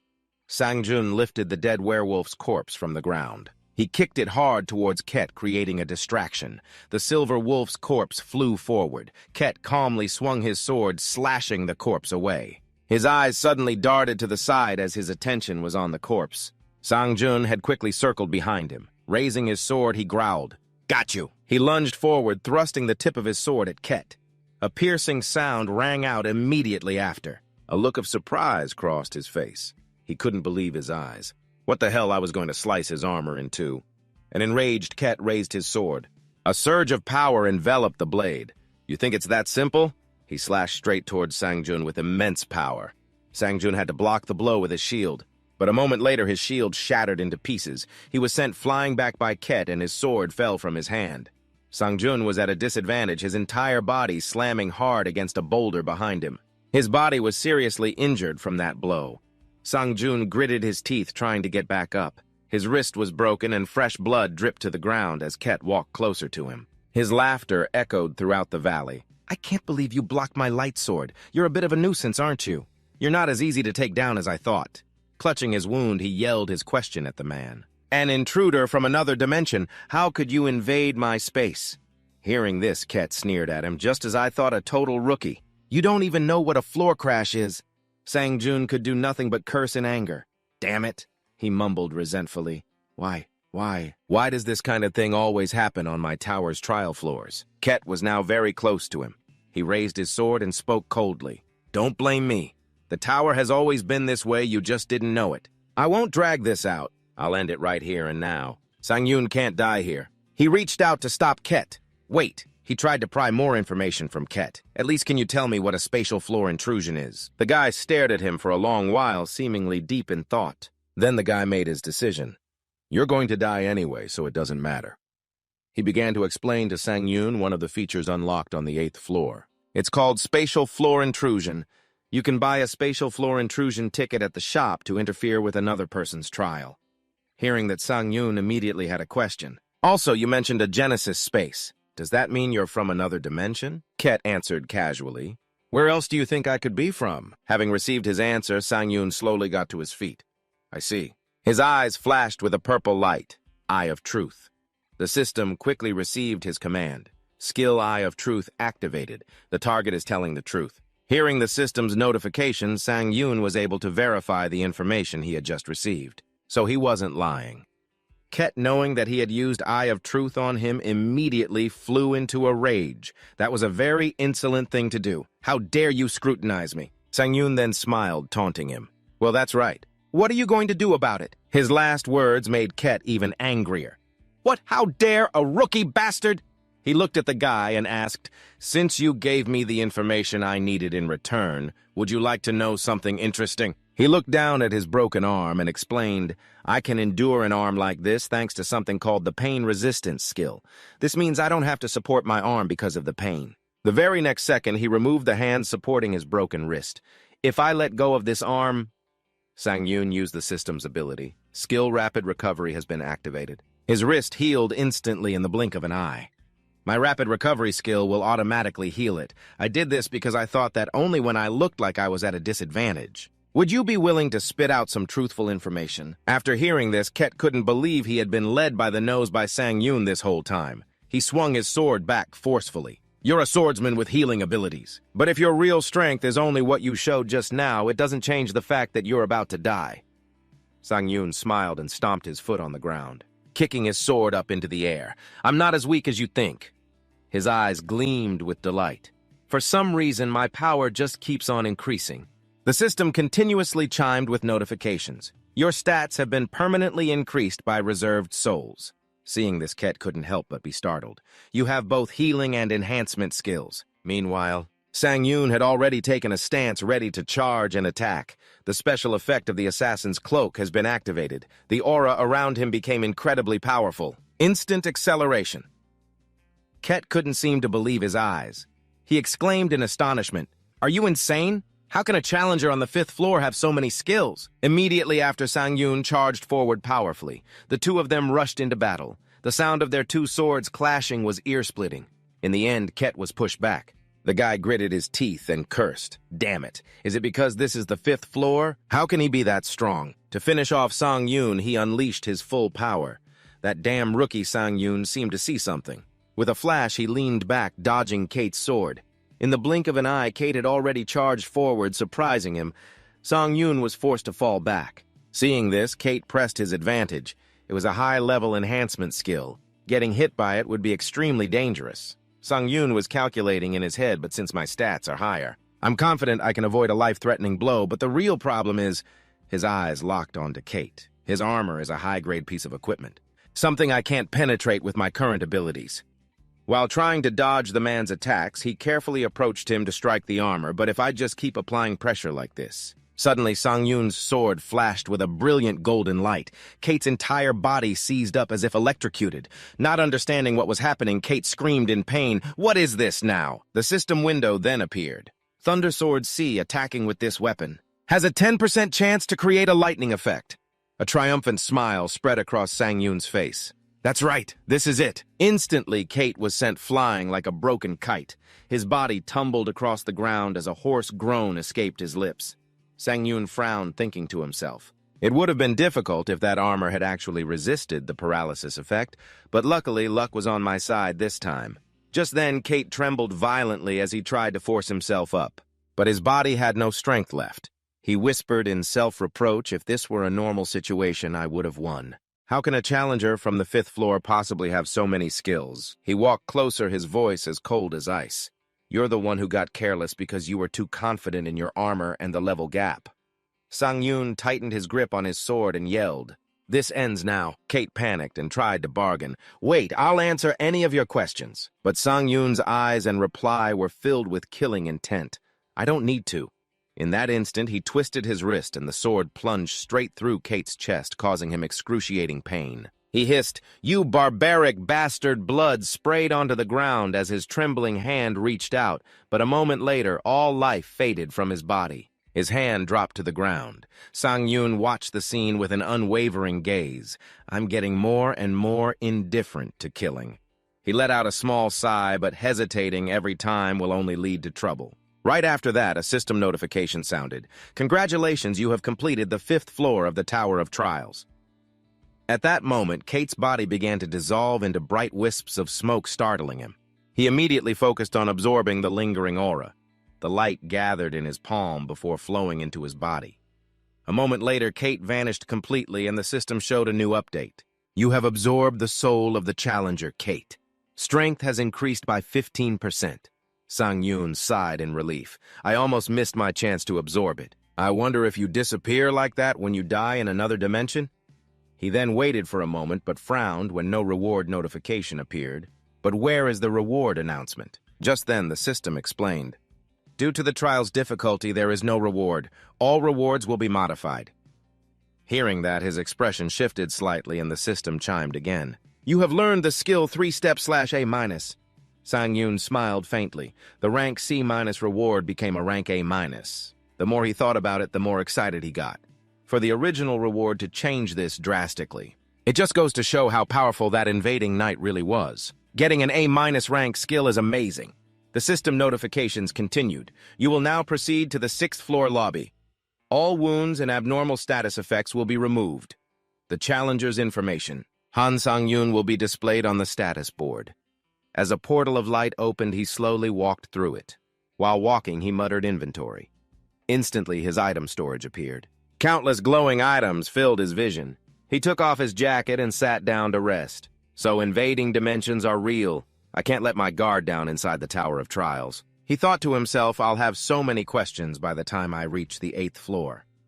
A moment later, a familiar system notification chimed. Please write the questions you wish to ask. The admin will answer your questions within permissible limits. The number of questions you can ask is 5. He muttered to himself, should I ask what an invasion floor from another dimension is, or if I'll be warned when a challenger? Can other floors invade my challenge mission area? After thinking, he sent the query. I guess that's all. The system announced that your question has been sent. Surprisingly, the reply came very quickly. The answer had been sent back. This speed couldn't help but surprise him. That fast, Sang Jun immediately opened it to read. Floor invasion is a system where you can invade another person's challenge area but only within the first 10 levels. However, you cannot interfere with special challenges, such as the combination challenge. This is a function you can acquire on the 8th floor, which means you cannot use it right now. After reading, he paused. Sang Jun was so stunned his eyes went wide. The answer he needed was how to invade another person's mission space. But immediately a red warning appeared. You cannot obtain this information on the current floor. Only the first question was answered, so your question count will not be fully consumed. After hearing that, he was confused. What I thought I'd get an answer every time I ask a question. At this point, Sang Jun let out a soft sigh. Luckily, I didn't waste a question. Then he exclaimed excitedly, time to try out the best stuff I've got. He hurriedly opened his inventory. After opening his item storage, he took out a broken shield and a chest. The system chimed, you have used Kroken's magic repair box. To repair the mysterious hunter's shield, you have used one of Kroken's magic repair boxes. Looking at the gleaming shield, a satisfied expression was clear on his face. Wow, the repair feature of this box is better than I thought. Right after the system displayed again, You have used a cleansing stone. Sang Jun glanced at the stone in his hand, shrugged, and said, I thought this cleansing stone was a pretty underwhelming item. However, when he rubbed the stone on his skin, a cool mist of mana spread out, making him feel satisfied. But using this to take a bath is just perfect. A moment later, the system continued to announce, time remaining to enter the 6th floor, 1 hour and 12 minutes. Seeing this, he gave a faint smile. Plenty of time, huh? I'll take a quick look at the challenge rankings and the community board. Let's see. When he opened the ranking board, the list of challengers appeared. Sang Jun was stunned. I'm in 3rd place. He couldn't believe his eyes. I jumped from 16th to 3rd place. Sang Jun let out a smug little smile. So this is the benefit of being a top ranker, huh? Let's see what I'll get when I reach the 8th floor. At this moment, the system displayed, you have entered the hard difficulty community. A noisy chat log appeared. Buying debuff resistance skill. As he was feeling confused, the chat scrolled by with a torrent of curses. Damn it, stop the robbing and killing, you inhuman monsters, he thought with a headache. It really is chaotic. Just as they said, this place is completely disorderly and chaotic. What is going on? Sang Jun mused for a moment. The debuff resistance skill is the most actively traded skill right now. I wonder if it's a double-edged sword. Although its effect of resisting mental instability is quite good, but it also has its limitations. The user has to give up a slot to equip that skill, and it's only useful in a few specific situations. But I think I should still bring it along. Suddenly, something interrupted his train of thought. A new notification caught his attention. Hey, does everyone know that the bastard who gave us that info on the 4th floor has changed his name to Princess Sudi, even though it's just a competition between challengers? Are they really planning to gang up and kill him? Sang Jun frowned in suspicion. That guy is the one who caused trouble on the 4th floor, right? I remember he's the one who deliberately made everyone hate each other. A flash of annoyance passed through him as he muttered softly, Don't tell me I'm going to run into that guy again. Right after that, he swiped the system interface away. Princess Sudi, huh? I will remember that name. Soon enough, the system popped up, asking if you would accept the challenge of the 6th floor. The interface window vanished. The challenge reward was a B-rank mystery box, and the penalty for failure was death. Sang Jun took a deep breath and stepped through the spatial gate. In just a flash, the scene before him completely changed. A vast ocean stretched as far as the eye could see. He squinted in surprise. This time it's an ocean. The system announced that teammate allocation was complete, and to cooperate with them to finish the challenge. He looked around, confused. Wait a minute, Sang Jun looked back and forth, utterly bewildered. Where are my teammates? Don't tell me they overslept. Suddenly, a sharp spear flew straight at him. Sang Jun reacted instantly, swinging his arm up to catch the shaft and yanking it hard, pulling a man out from the gate. The man's body slammed onto the ground, his face filled with panic. Sang Jun spun around and forcefully shoved him onto the stone floor. He stepped closer to question him, attacking a teammate. What the hell are you doing? He gritted his teeth and yelled, Damn it, you'd know why if you checked the community board, he said calmly. Killing people is the easiest way to get the reward. Upon hearing this information, Sang Jun slightly raised an eyebrow. So killing teammates is fine as long as there's a reward, huh? Suddenly the man burst into a crazed laughter. You damn hypocrite. Before you act all righteous, just take a look around. Just then, screams echoed from all directions. Wait, don't do this, we're teammates. Those whose minds were clouded by greed were frantically stabbing and killing their teammates. I'm not the one who's wrong. If you want to blame someone, blame the Tower of Trials. Blood splattered everywhere as groans mixed with the harsh clang of metal. Just die already so I can get my reward. All that remained in the surrounding chaos were agonizing cries. You traitor, save me. He looked at Sang Jun and then spoke. Now, do you get it? Amidst that scene, the man in front of Sang Jun laughed and cursed at him. You hypocrite. Hearing those words, Sang Jun could no longer tolerate it, raising his sword, and without a moment's hesitation, he slashed at the man near him. At the same time, 2 other people shook hands in a moment like this. We should join forces? The chubby guy chuckled. I'm glad to meet someone who thinks the same way. The girl next to him frowned slightly. How can you be so shameless about betraying others? He gave a sarcastic sneer. What a bunch of fools. How can you pass the challenge without working together? But he never saw it coming. The girl suddenly stabbed him straight in the chest, a triumphant smirk on her face. That's right, you should have realized that I'm the type of person who doesn't need teammates. She shot him an icy glare, shaking hands with me without letting your guard down at all. How can you even call yourself a challenger? Instantly, the system announced you have earned the backstab achievement. Your endurance has increased by 1. A purple-haired person standing nearby tilted their head, looking at Sang Jun and said, "Let's be honest. You want that reward too, don't you?" He cleared his throat, so stop acting like a hypocrite. In that moment, a glint of opportunity flashed in his eyes. While he wasn't looking, the man rushed forward, shouting, "Die!" His sword sliced through the air, aimed straight at him, but in a flash, Sang Jun spun around and counterattacked. The tip of his sword plunged backward, piercing through the man's chest. He coughed up blood in agony. Damn it! How could he? The system quickly updated. You have obtained the achievement Betrayal. Strength has increased by 1. Sang Jun let out a small smirk. He looked down at the man with contempt. Too weak. With that done, Sang Jun reassessed the situation.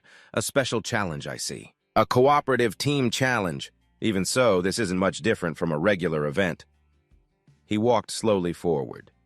But winning grants an additional high-level skill. This is a pretty good mission, then. I need to try my best to win this one. I won't kill people without a reason. His eyes lit up with determination.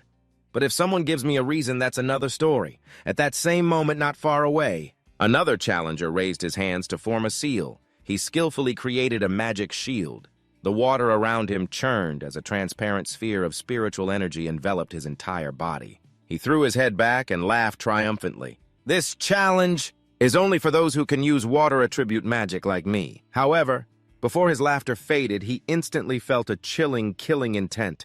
He could only see Sang Jun charging from afar, his figure blurring in the blink of an eye. Sang Jun leaped high into the air, his eyes blazing with killing intent, aimed straight at him. The man screamed in terror, "Who is this bastard?" But Sang Jun didn't answer, he just stomped down hard on the sphere. He screamed in despair, "This is a bulletproof magic shield! You bastard!" But just one moment later, the sphere exploded, sending out violent waves of spiritual energy. Sang Jun showed no mercy, landing a powerful punch to his face that made him cough up blood. His entire body was sent flying far away, then slammed hard onto the ground, dying instantly. He landed with an incredibly calm expression. That might have been a bit overkill, but if I do this... Nearby, another challenger who saw this turned pale. He trembled and backed away. Is he a high ranker? I'll take a different route then. To the right, a blonde-haired man who witnessed everything had sweat streaming down his face as he stammered, "That monster bastard!" Sang Jun glanced over, thinking to himself that he could scare the others away. Honestly, I really want the reward, but I don't want to kill people without reason. At that moment, the system announced, "Capture the base in the challenge. If a member of another team enters your base, the capture process will be paused. Prevent the enemy from taking your base," he mused to himself. I just need to hold this base for another 10 minutes. Sang Jun sat down cross-legged, quietly contemplating. The high-ranking challengers who didn't use a return stone on the 5th floor probably cleared the 6th floor as soon as they got here. Immediately, I guess. Most of the people here are low-ranked, so it's quite easy for me. His face was deep in thought. The 6th floor challenge makes me think about many things. Trust no one. Misplaced compassion is a mistake. That's the true lesson to be learned from this challenge. After a moment, Sang Jun decided resolutely, anyone, even a teammate, can be an enemy, even if I spare someone's life. If I let them go to another base, they will just have to die there anyway. Just then, the system's voice suddenly announced, "Someone has entered your base," which surprised him. He turned around to see a group of 4 people approaching. Sang Jun smirked. Well, this is impressive. You must be wondering why there are 4 of us in a 2-person team challenge, right? Seeing the approaching man, Sang Jun replied casually, "Looking at you guys, it's pretty obvious." He gave a sarcastic smirk. 4 guys ganging up, combining 2 teams to get an advantage over the others? Unfazed, Sang Jun even let out a laugh. That's right. Just as you said, die, you bastard. Immediately, 2 members of his team charged forward as fast as lightning. Sang Jun instantly got into a defensive stance, tightening his grip on his sword hilt. He placed 2 hands in front of his chest and issued the command, "Heart in unison." His entire body lit up as spiritual energy coiled tightly around him, the special attribute of the Heart in Unison skill. His hand tightened on the sword. Kim Ji-hyun's pain will be shared with Han Sang-jun. Then, without hesitation, he fiercely stabbed the sword into his own arm, blood flowing down as a violent aura erupted. His hand once again radiated a fierce energy as the sword fell to the ground. The system immediately intervened. Pain reduction skill activated. All pain will be reduced by 15%. Just then, the bald guy in front charged aggressively. He directly threw a bucket of water on him. Sang Jun froze for a moment. Seawater. The system immediately displayed, "You have touched the trial's seawater." Strength decreased by 10, agility decreased by 10, endurance decreased by 10. Debuff duration remaining 2 minutes and 59 seconds. He frowned in disbelief. There's a debuff just for touching seawater. Looking at them surrounding him, his expression turned strange. This is going to be bad. The two guys on the other side charged simultaneously, their swords cutting through the air, but Sang Jun remained calm. The corners of his lips curled up with interest. If I were just a normal challenger.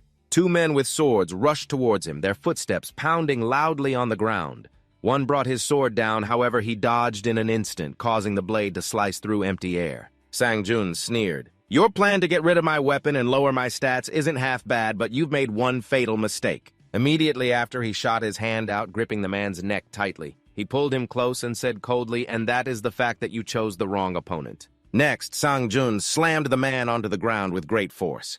The scene before them made the other three gasp in horror. The system quickly registered it. "You have received the achievement one-hit kill. You have learned the skill Scorn for the Weak." The bald guy charged aggressively, shouting repeatedly, "Die, you bastard!" The system responded instantly. "The stats of all current opponents are lower than yours." He swung his sword fiercely, slashing down at him, but his expression suddenly turned to bewilderment upon realization. Sang Jun had vanished from sight. In the blink of an eye, he landed a powerful kick to his face, sending him staggering, unable to react. As he staggered, Sang Jun immediately brought a blow down on the top of his head. The system announced, "You have received the achievement Ruthless Killer. Dexterity has increased by 1. The bald guy fell to the ground. Blood splattered, staining the ground red. Sang Jun's face was filled with horror as Sang Jun walked slowly towards the two remaining people. Ji Hyun anxiously turned and asked, "What do we do now? Should we attack at the same time?" Sang Jun suddenly drew his sword and slashed straight at Ji Hyun's leg. Blood splattered everywhere as he screamed in desperate pain. Ji Hyun fell to the ground, his body trembling and writhing in agony. Immediately, Sang Jun also felt a heart-wrenching pain shoot up from his leg, forcing him to his knees. As cold sweat broke out, Sang Jun remembered. Just as that guy said, pain is the only thing we both share. Luckily, the damage itself isn't shared, but the problem is my movements will be restricted by the pain. Ji Hyun shouted angrily. "You bastard, are you even human?" However, Sang Jun stabbed straight into Ji Hyun again, making things even more chaotic. Sang Jun shouted loudly, "Don't come near me, you bastard!" But now Ji Hyun could only beg in pain stop. He yelled in a panic, "I'll put a hole in this guy if you get any closer." He stood up, struggling through the pain.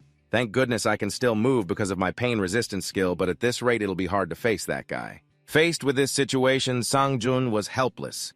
It seems this is the only way.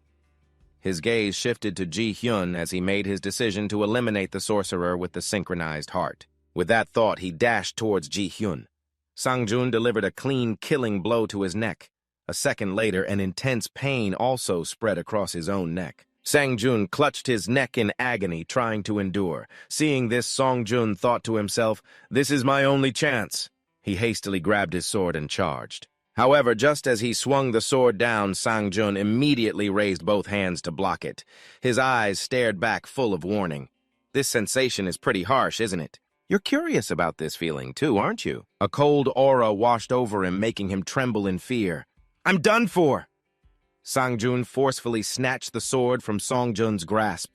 Ignoring his own blood-soaked hands, Sang Jun gritted his teeth and charged forward. He cleanly took his head, and the system immediately confirmed, "You have obtained the achievement Cold-Blooded Tower Climber. You have received 1,500 points," the system continued to announce. "Time is up. You have occupied a territory." Everyone around cheered with joy. "We're still alive." They couldn't hide their happiness. "We did it." "Hey, stop it. That's so gross. I can't stand it." He remained silent amidst the cheers, wondering if someone had instigated this, making so many people enthusiastic about the achievement for killing others at the start of the trial. In the end, the winners were the ones who kept their teams intact. He looked at everyone. Of course, a few were so traumatized they went mad and kept muttering. "There are a few exceptions. I didn't do anything wrong. It's their own fault. Those bastards got killed." His gaze suddenly turned cold. Sang Jun looked at his blood-stained hands and wondered, "Do I look like a monster to others?" Just then, the system's monotonous mechanical voice rang out. Congratulations, you have cleared the 6th floor of the trial tower. Please proceed to the waiting room immediately after a spatial gate opened. Sang Jun didn't hesitate to finish off the remaining ones. Their blood and souls vanished into the air as the system quickly registered. You have absorbed the soul of Lee Sang Jun. You have absorbed the soul of Kim Ji-hyun. You have absorbed the soul of Song Jin UK, your innate talent. Necromancy has increased by 1 rank. Necromancy D, the system didn't forget to remind him. You have entered the 7th floor waiting room. As soon as Sang Jun stepped inside, he received a notification. An achievement list has been created. Seeing this, he was a bit surprised. An achievement list. An achievement panel appeared before him. S-rank achievement, First Regressor. E-rank achievements, Fire-resistant Goblin Hunter Trader. He was excited. An S-rank achievement, First Regressor, huh? It's definitely not an ordinary achievement, is it? Sang Jun curiously tapped on the system panel. Should I take a closer look? The system displayed One-Shot Killer C-rank, an achievement obtained when you kill a challenger in a single blow. Ruthless E-rank, an achievement obtained when you continuously kill multiple challengers without hesitation. Cold-Blooded Tower Climber D-rank, an achievement obtained when you kill more than 5 challengers. In a single trial, seeing this, he assessed himself. I guess I've gotten quite a few achievements from killing? Huh, he muttered, summarizing the key points. And when you get an achievement, it seems I'll be given skill stats points and various other rewards. Sang Jun tried opening his inventory, and the interface immediately displayed Random Box B, a box wrapped with a golden ribbon. It gives you a random item. When opened, you will receive an item from F rank to B rank. He sighed with a look of disappointment. A random box, huh? I guess the reward for the 6th floor trial isn't going to be that great. If it's an item from F to B rank, there's not much to look forward to. Sang Jun suppressed his feelings and reached out to untie the box. I'll just open it and see what's inside first, then I'll finish absorbing the souls later. As soon as he opened it, a brilliant light spread out and something from inside the box suddenly jumped out. It rolled around in mid-air, then fell to the ground with a strange shape. Its whole body was bright green with 2 long ears. He looked at it with a completely bewildered expression as Sang Jun forced a smile. What is this? Do I need to catch it on the other side? The goblin stared at him with a look full of anticipation. He reached out and lunged for it, but the slippery goblin jumped up to dodge, making Sang Jun start to get irritated. He continued to reach for it, however the goblin still nimbly slipped away, refusing to give up. Sang Jun bent his knees and leaped, and at that very moment his 2 hands managed to grab it tightly. Sang Jun burst out laughing. Gotcha! Now the constrained goblin shrieked in anger and suddenly bit his hand hard, making Sang Jun scream in pain. The goblin seized the opportunity and quickly leaped from his grasp. A triumphant look was clear on its cheeky face. Sang Jun was completely pissed off. I was actually going to go easy on you because I thought you were cute. He clenched his fists and shot towards it, but now I'm getting serious. But the goblin was still faster. It jumped high, causing him to slip and fall to the ground. Sang Jun frowned slightly, determined to get revenge. He immediately got back up and leaped, somersaulting in midair. Then he landed hard right in front of the goblin while Sang Jun simultaneously tightened his fist. Then he poured all his strength into punching it straight in the head, unleashing a critical strike. A deep crater formed as smoke billowed out, and in a flash its entire body exploded into pieces. The system announced, "Congratulations, you have received an item of the highest possible rank." From a random box, he stared in astonishment. The highest rank. So it's a B-rank item, huh? Right after that, a necklace appeared. B-rank forged iron necklace, a necklace made of iron. It holds the passion of a skilled blacksmith who has worked with iron his entire life. When mana is infused, the blessing of steel will be activated. It requires a continuous supply of mana. However, there will be no skill cooldown. He took it from the system. Sang Jun looked at the necklace in his hand, stunned. A forged iron necklace, huh? He was curious and decided to check it out. The system immediately displayed the effect Blessing of Steel from the B-rank forged iron necklace has been activated. Your skin has adapted to the attribute and can absorb 10% of damage from all physical attacks. A faint light spread around his body, surprising Sang Jun. It increases all sword-related skills by 7% and absorbs 10% of physical damage. This is actually better than most A-rank items, isn't it? An overpowered item, since it has both offensive and defensive effects. He excitedly put the necklace on. I wasn't expecting much, but it seems I hit the jackpot with this thing. But as soon as he put it on his neck, the system issued consecutive warnings. You have run out of mana. The Blessing of Steel effect from the B-rank forged iron necklace has been deactivated. He let out a frustrated sigh. I guess the drawback of this thing is its massive mana consumption. He tucked the necklace into his shirt. I should use it in emergencies and save up my mana for now. Sang Jun looked at the system window with some hesitation now. Then should I check out the innate talent that just ranked up the system displayed a prompt? Do you want to challenge the 7th floor of the trial? This notification successfully confused Sang Jun what's going on. I'm sure challengers always get a certain amount of time to rest in the waiting room before entering the next floor of the trial. He was momentarily suspicious. Getting through the trial faster isn't a bad thing for me, but does this also mean the waiting time has disappeared for others too? The system quickly replied. You have entered the hard difficulty community immediately after a series of messages appeared in the chat tower spirit. Everyone did, you guys know the waiting time is gone. He quietly assessed the situation, just as I thought it's happening to others too. The admin chat was in an uproar. It's slow, but I don't really see this as a big deal. Sang Jun pondered and calculated in his head. It seems the disappearance of the waiting time doesn't really mean much to everyone, huh? It doesn't bring any benefits to the pioneers either. They only care about going home. He could conclude that it was because most of them were ranked challengers. Just then, the chat's direction suddenly shifted. Digger spoke up. I'm really creeped out by that bastard who sold the resistance skill. Veteran Hunter calmly interjected, those bastards must have survived and are keeping quiet out of guilt. He silently considered the situation. The atmosphere is also different from the 6th floor. Those player-killing bastards must all be keeping quiet now, because the next trial is also solo. So there's no reason for them to draw attention to themselves. Sang Jun's face darkened. Those player-killing bastards who treat their comrades' lives as mere tools are definitely my targets. I need to be more careful. Besides, Sang Jun felt a slight thrill. I should learn a new skill that won't be swayed by any other diverse skills. He took a deep breath, getting ready now. Then let's see the Necromancy skill that was upgraded to D rank from the 6th floor. With that thought, he opened the system window to look. Innate talent, Necromancy, D, proficiency 0%. Basic effect can absorb the souls of the dead to enhance or strengthen stats. Sang Jun pondered for a moment. It seems the basic effect has changed a bit. Before, it only increased my own stats. It reinforces the mana defense shield, but now it can also alter my magic or grant me the defensive shield I've been wishing for. I thought this skill might increase the efficiency of soul absorption, but it seems that's not the case. However, I still need a defensive skill that can protect my body. Sang Jun then took the sword out of the system, tossing it up for a spin to test how good the soul shield was. He took a deep breath. Well, even if my hand gets chopped off, the waiting room has a recovery effect anyway. As the sword spun in midair, Sang Jun clenched his fist and swung it up powerfully to block it. Immediately, an intense pressure erupted, causing the system to hurriedly issue a warning. To prevent injury, the souls absorbed the damage. Player Sang Jun's held souls were consumed. Number of souls held 3 out of 30. He was momentarily surprised. Sang Jun couldn't hide his joy. This is much better than I expected. He began to calculate carefully again. I'll keep 3 souls for defense for now instead of absorbing them all. Sang Jun switched to the trial ranking section. Looking at the screen, he was slightly disappointed.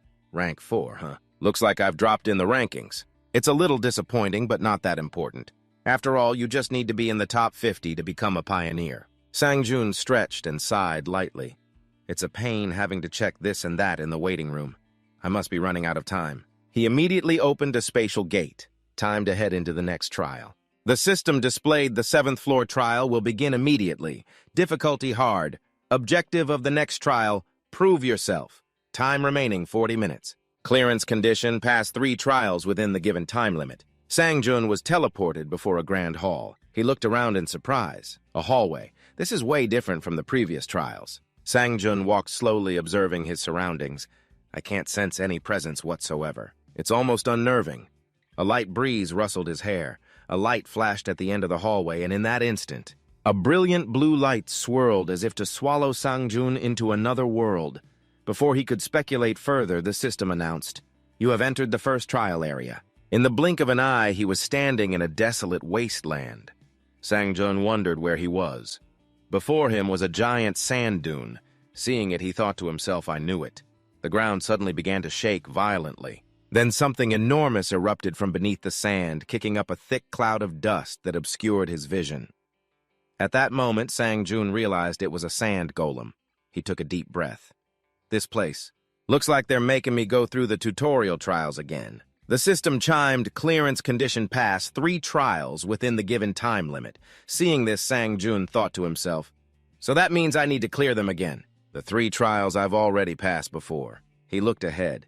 Honestly, I could beat a sand golem with my eyes closed now. So this is why they want me to hurry up and get to the 8th floor, huh? But this time, something far more colossal slowly emerged from the ground, its resounding noise making the earth tremble. Sang Jun looked up in astonishment. But are sand golems usually this huge? The giant monster's eyes flashed with a fierce light. Sang Jun chuckled in amusement. It looks 3 times bigger than before. The sand golem raised its stiff arm. Its eyes flashed with a menacing light aimed straight at him. Sang Jun smirked. All right, let's see what you got. Instantly, Sang Jun dashed forward, his body cutting through the raging sandstorm. His gaze still burned with killing intent. The sand golem roared and brought its giant arm crashing down. The impact made the ground shake violently. However, Sang Jun had already leaped onto its head in a flash. He frowned, slightly puzzled. Strange. He scanned its enormous body. But I'm extremely puzzled as to why I still haven't found this sand golem's core. It must have moved the core deeper inside as its body grew larger. Why did the sand golem suddenly lean over, causing Sang Jun to lose his balance and almost fall? He revealed a panicked expression, but Sang Jun quickly leaped away, dodging a fierce sweep from its boulder-like arm. Before Sang Jun could regain his footing, the sand golem swung its hand to grab him. The immense power felt like it was suffocating the air. Its hand gripped him tightly as if crushing a tiny grain of sand. Suddenly, in a flash, a blinding light erupted from its arm. Sang Jun used the opening to twist his body and escape the iron grip. Sliding safely to the ground, he quietly calculated. If this method isn't effective, then I'll just have to chop this sand golem into pieces. With that thought, Sang Jun swung his sword. A blinding flash of steel glinted amidst the sandstorm. Sang Jun landed lightly on the ground. Just as he lowered his sword, its severed arm began to reconnect. The head that was split in two was also reforming. Sang Jun narrowed his eyes, not at all surprised. I knew it. It's no different than trying to cut sand with a knife. I'll have to find and destroy the golem's core some other way. Seeing the giant creature go berserk because it couldn't catch him, Sang Jun burst out laughing. That just made it even angrier. What a pain I am, huh? He tried to get out of the danger zone. Right after that, it stomped heavily on the ground, making the entire sandy area shake as if it would explode. Sang Jun leaned to the side to dodge a cold sweat running down his cheek. The sand golem roared and rushed frantically towards him. The pressure from each footstep sent sand flying everywhere. It's come to this. Sang Jun could only look for a way to escape. Damn it. As he quickly analyzed, he realized this wasn't as simple as just dodging the golem's attacks. Its whole body was colliding with the ground. The pressure radiating outwards was also immense. Its giant fist rushed towards him again.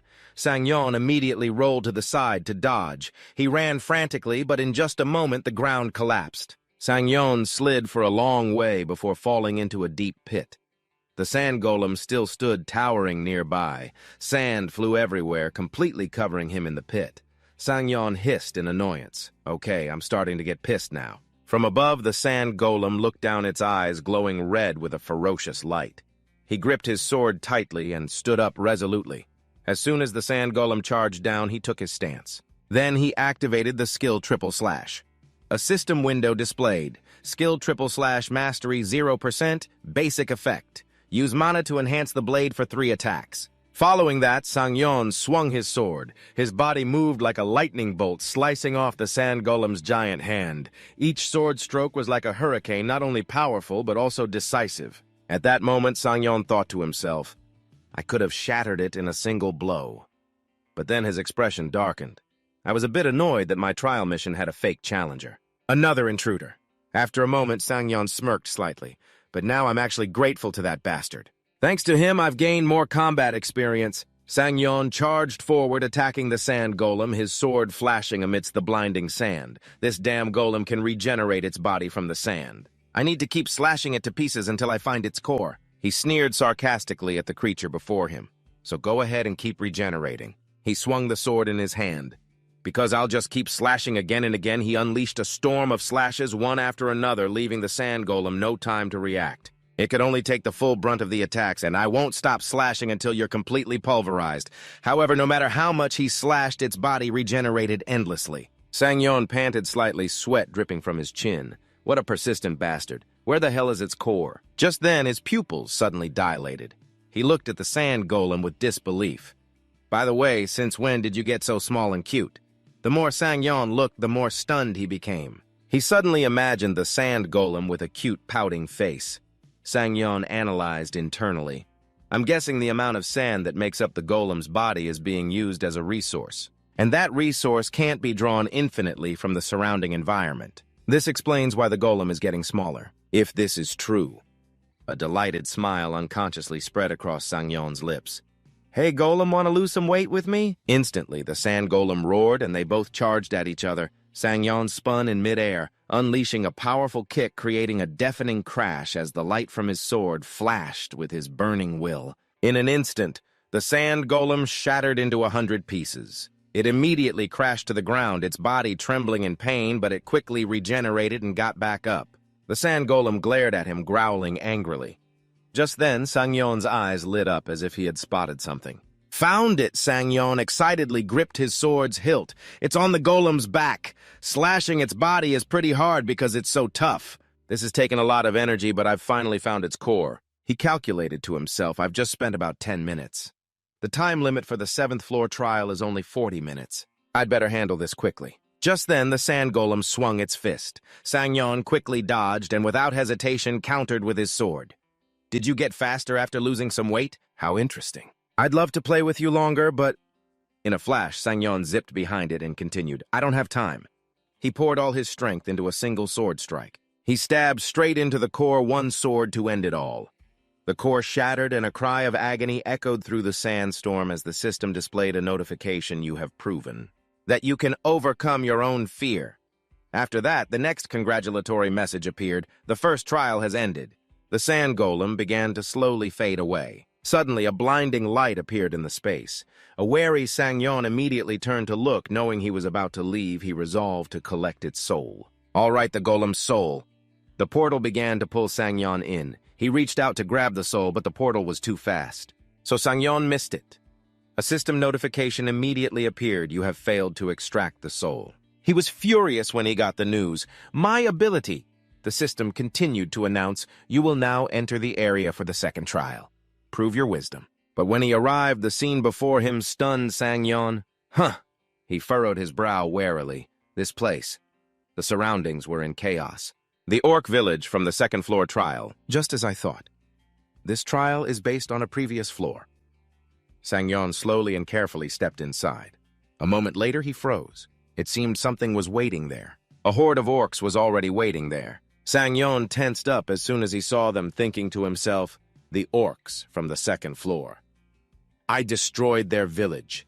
Is this the aftermath? A lifeless orc lay on the ground.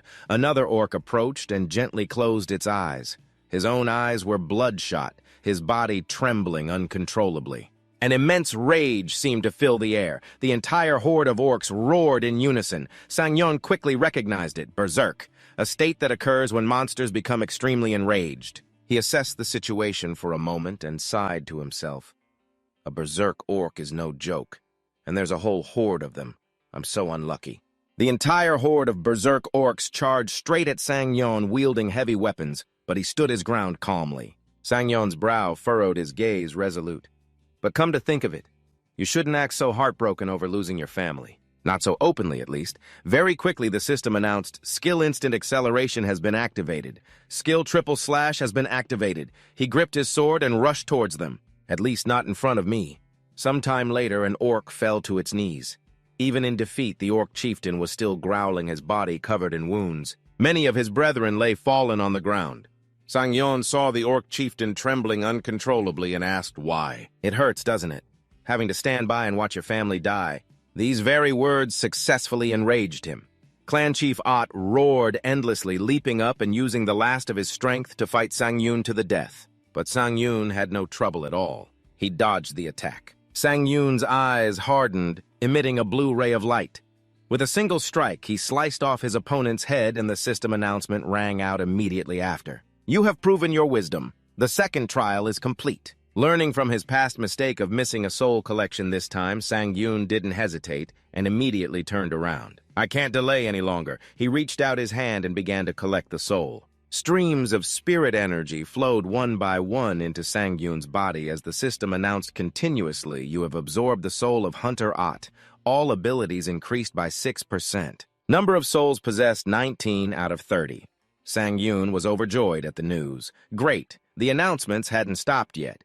The instant acceleration skill has leveled up to rank D. You will now proceed to the area for the third trial. Prove that you have overcome your hesitation. He found the announcement strange. This trial is so random. In the blink of an eye, Sang Jun was teleported to another place. He stared in confusion at the scene before him. Is this the pursuit zone from the 6th floor? Sang Jun began to observe his surroundings to get a better grasp of the situation. The previous trials were on floors 1 and 2, so I thought this would be the 3rd floor. But a moment later, he remembered and sighed in frustration. For the tower to use that foolish trial for wisdom. It's truly idiotic to expect any logic from this place. Sang Jun called out to summon his inventory. The item he took out was a special healing potion. Drinking it increases stamina and magic by 20%. He quickly opened the cap. Without any hesitation, Sang Jun chugged down the liquid inside. In an instant, his entire body was restored. I feel stronger now. Sang Jun observed the wild space around him and started to think of something. A moment later, he used all his strength to throw the bottle into the sea. Let's pollute the tower. But before he could do anything else, Sang Jun was faced with danger.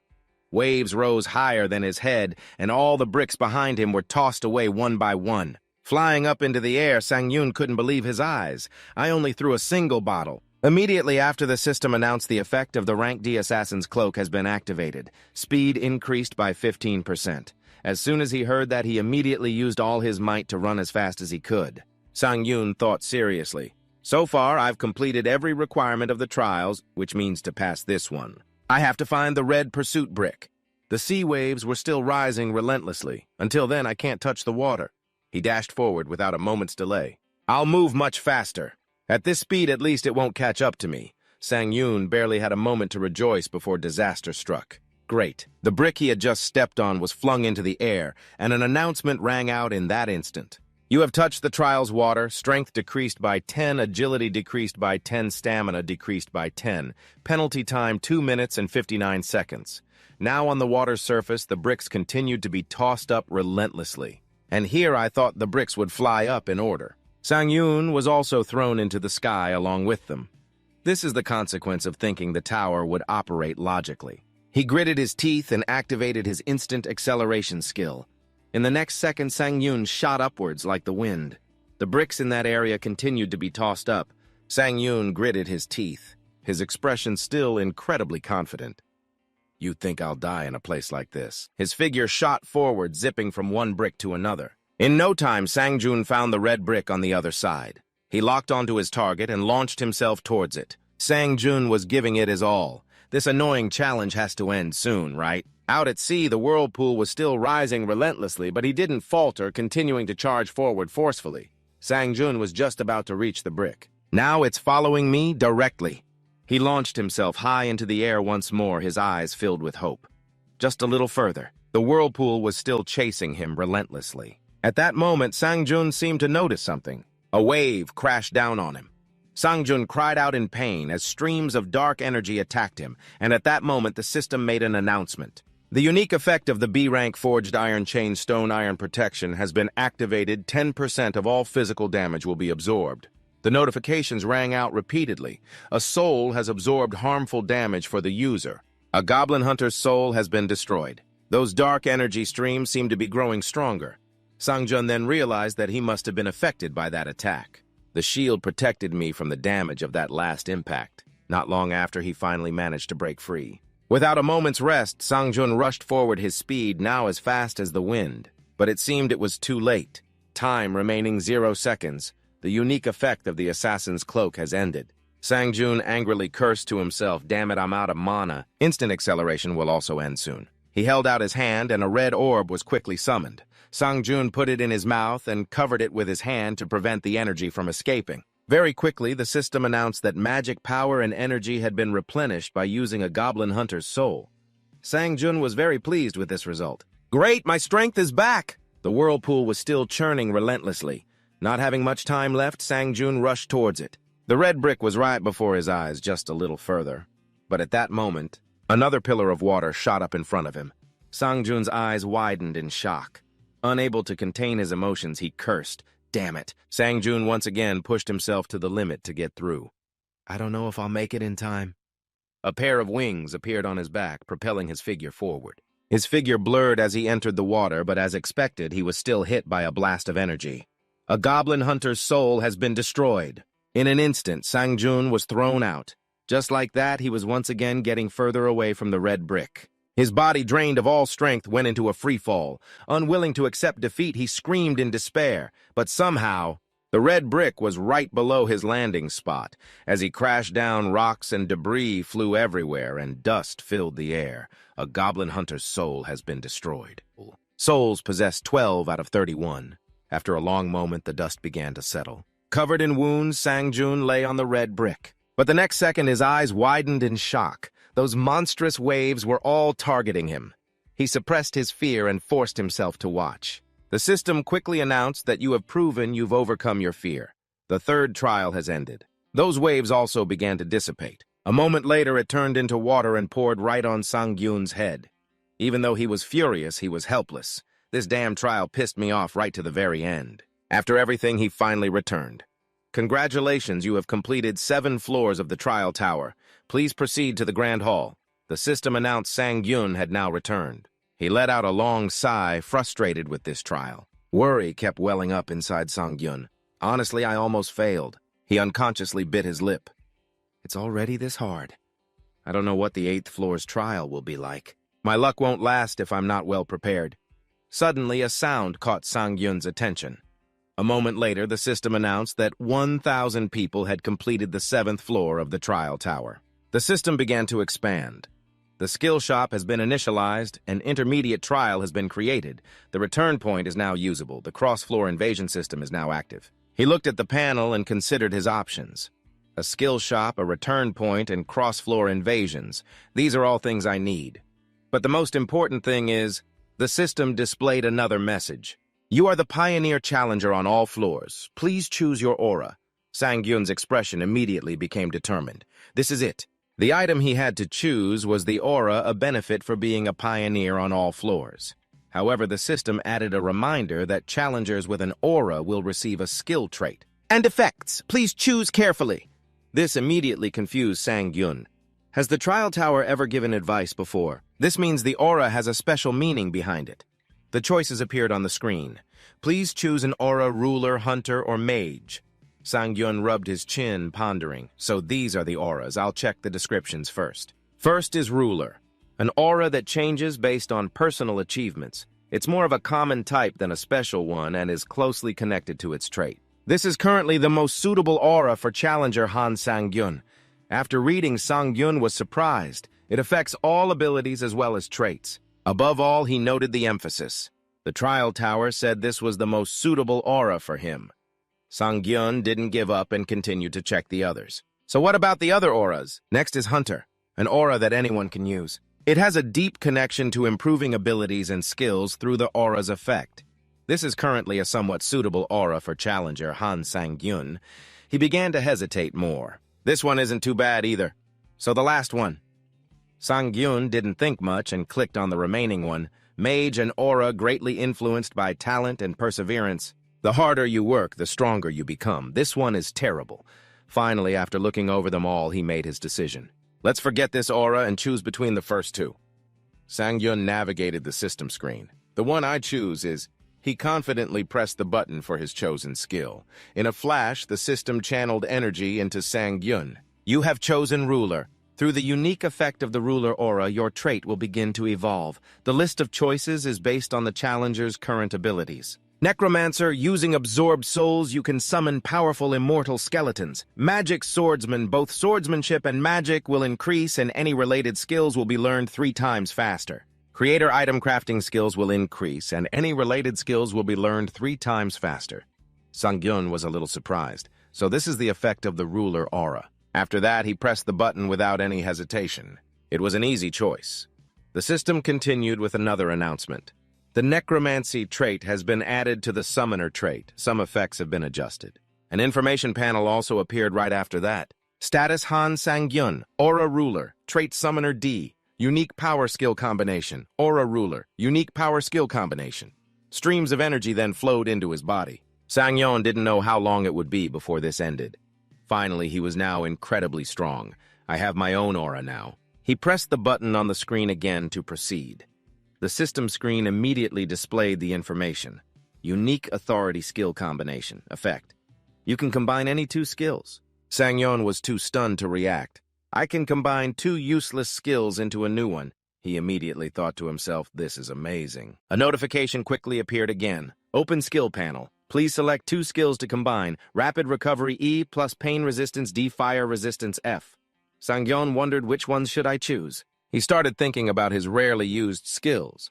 A list of skills appeared on the screen. Intimidate the weak F, unceasing combat F. You have selected two skills. Do you confirm combining them? Yes, no. Sang Jun pressed the button on the screen. Great, it's combining. Very quickly, the system announced skill combination successful. Then a brilliant flash of light appeared. A new skill has been created. The screen displayed that skill. Skill Powerful Breakthrough D has been created. Sang Jun's jaw dropped as he read the information. Skill Powerful Breakthrough D. Proficiency 0%. Effect can break through any restriction or obstacle. Created by a skill or innate ability. However, your mana level must be higher than the controller's for it to be effective. This is what I got. Even now, he still couldn't believe it. I thought if I was lucky, I'd at least get a rank E skill.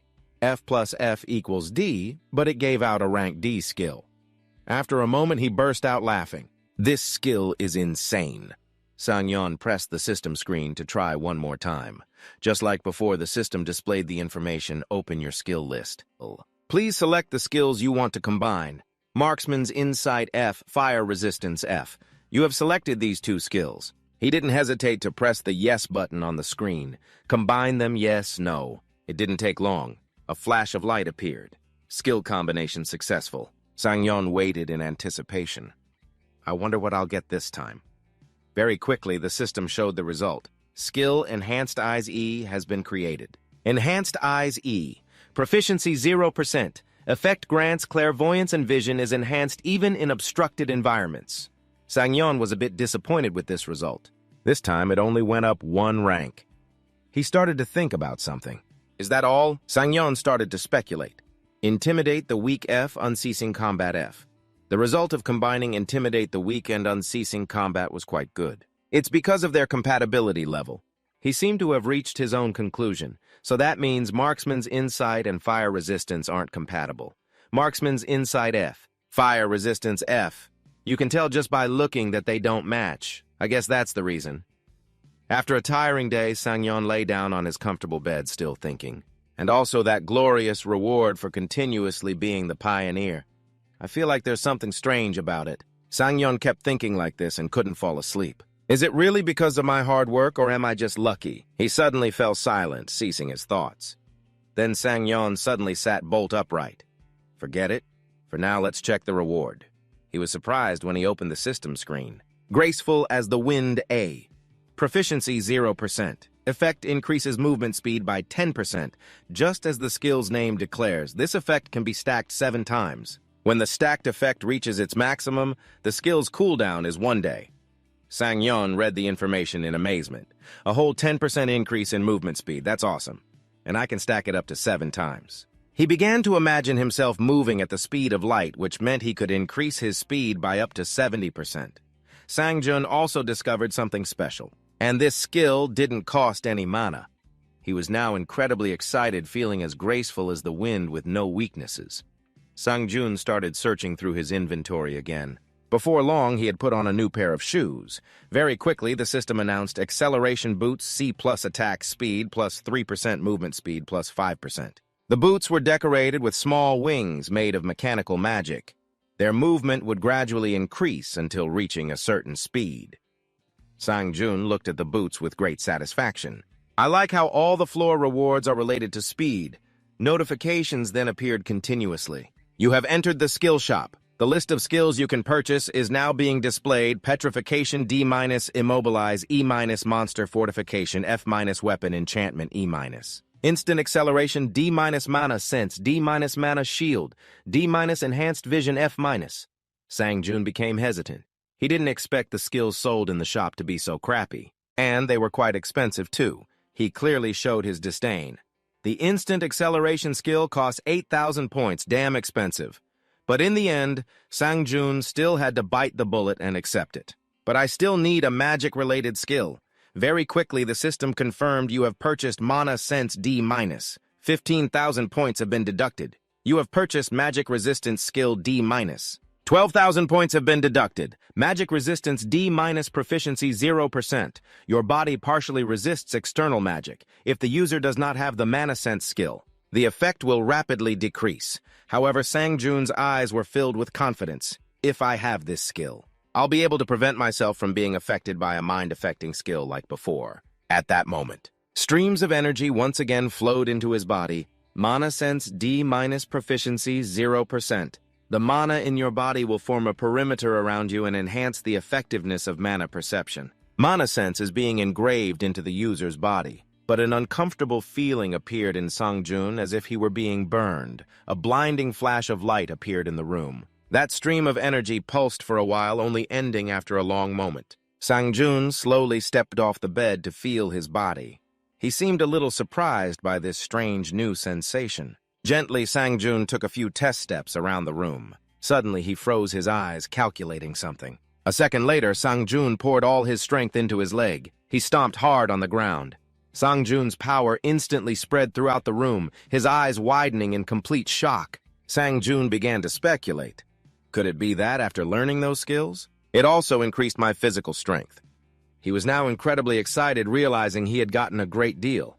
At that moment, the system announced you can use Necromancy to awaken a dead person. Nearby at this time, the rank of the awakened being will be proportional to the quality and quantity of souls used. Sang Jun clicked on it out of curiosity. I'm quite curious about this skill that awakens the dead. But he had another thought. I'll try using it in the arena later. Sang Jun placed his hands on his hips and sighed deeply. He became extremely conflicted. Now it's time to decide. Sang Jun's eyes burned with determination. Should I directly challenge the next trial, or return to Earth? Over here, a notification rang out from the party recruitment board emergency gate at the Great Cataclysm Memorial Plaza, seeking 1 tank. 1 healer, D rank or higher. Hunters recruited 0. You have no party members. That young man was extremely worried. Oh, man. Why can't I find any members? Suddenly, at that moment, someone approached. That person walked up and sneered, "Yo," still looking for members to join. He kept asking why you won't give us the gate pass. That person even smirked slyly. The pass will be revoked if you don't enter the gate within a certain amount of time. So why not make a little money and hand it over? The other guy looked annoyed as soon as he saw them, thinking to himself, he's here again. So annoying. He spoke up, repeating what he said before. I've already told you. I have no intention of handing it over, you damn bastard. That person laughed scornfully. And why do you think that is? You haven't received any party requests when there are plenty of hunters around, have you? Looks like I'll have to be the bad guy. He directly called the young man out. Let me be blunt, you're just an E rank. He was stunned hearing this. Who would want to party up with a piece of trash like you? They all laughed mockingly at the young man. That's gotta sting. But he's right. Suddenly at that moment, someone else spoke up. Does your party still have room? The person who walked in made everyone look up. Han Sang Jun took out his papers. I am Han Sang Jun, a C-rank hunter. He frowned deeply at the group. Is that good enough for you? The other guy didn't even have to think. He stood up and agreed right away. Yes, of course. Seeing this, that guy immediately got pissed off. Hey, pal, didn't you see all of us waiting here? Are you blind or something? Sang Jun didn't pay him any mind and just smirked. He coldly shot back, if you're so bothered, you should have joined Lee Jong-won's party. Seeing that the guy yelled, what? You want to die also? Sang Jun shot a death glare at him. Get that hand off me now before I break it. Jong-won was intimidated by Sang Jun's aura. He fearfully pulled his hand off his shoulder. Jong-won couldn't believe it, thinking, how is his aura this strong? Don't tell me he's a C-rank just like me. Jong-won's lackeys watched excitedly look at that overwhelming aura, as expected of our boss. He immediately turned to glare at them. It's not me, you morons. Then Jong-won let out a small cough. Since the association staff is waiting, I'll let this slide just this once. To his cronies' surprise, he urged, you should consider yourself lucky. Let's go. Meanwhile, Jong-won was fretting when Sang Jun suddenly called out, startling him. Hunter Lee Jong-won. He glanced at Jong-won and suggested, given the situation, it looks like no one else wants to join our party. Shall we head in now? The young man heard this and looked completely baffled. Jong-won couldn't believe it and blurted out, "Just the two of us after that." Sang Jun and he walked through the dimensional gate. Jong-won looked around cautiously. "I can't believe we actually went in." Seeing his reaction, Sang Jun reassured him, "Don't be too afraid. I can handle most of the monsters in a D-rank dungeon." Hearing that, he calmed down a bit. Then Jong-won became curious. "Mr. Han Sang Jun, it seems like this is your first time entering a dungeon." Sang Jun was quiet for a moment before confirming yes. After saying that, he thought to himself, because the Tower of Trials isn't considered a dungeon. Jong-won hesitated before speaking. "What I'm about to say might be a little rude since we've just met, but clearing a dungeon is a matter of life and death, so I think I need to make this clear." He asked bluntly, between an E-rank hunter and a C-rank hunter, who do you think has a higher mortality rate? He remained silent after hearing the question. Meanwhile, Jong-won continued rambling. "Most people think that lower-ranked hunters like E-ranks are more likely to die, but in reality it's the C-rank hunters." He continued to analyze it in detail because E-rank hunters know they're very weak. They are always excessively cautious, while those at C-rank are too overconfident. That's why their mortality rate is often higher. He gave an example to make it easier to visualize. It's just like driving a car. "The accident rate will increase if you're too confident," Jong-won said with great worry. "Dungeons are much more dangerous than you think, yes," he replied with some reservation. "And now we're going in here. Without a tank or a healer, I'm even more worried about your overconfidence." Before Jong-won could finish, he was cut off. "Yes, you're right. After a bit of lecturing, he suggested I may only be an E-rank hunter, but I have a lot of dungeon experience, so please let me lead the team, okay?" After hearing him out, Sang Jun thought to himself that even though he wanted to lead, he should agree for the plan to succeed. "All right, let's do that." Seeing this, Jong-won immediately bowed. "Thank you for your consideration. Please don't be upset. This is for the safety of the two of us." With the agreement made, he urged, "Let's move out now." He followed along, thinking I'll trust him for the time being. Then they saw a lizard man, and Jong-won shouted, "A lizard man." He stared at it cautiously. They're known for their weapon mastery. This isn't good. Based on the situation Jong-won proposed, I'll go provoke it. When it's focused on me, I want you to aim for its opening.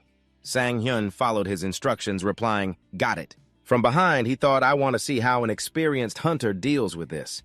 At that moment, the fierce lizard man charged forward, and Jong-won also ran out aggressively to fight. But they didn't clash with force, they just yelled at each other, which greatly surprised Sang Jun.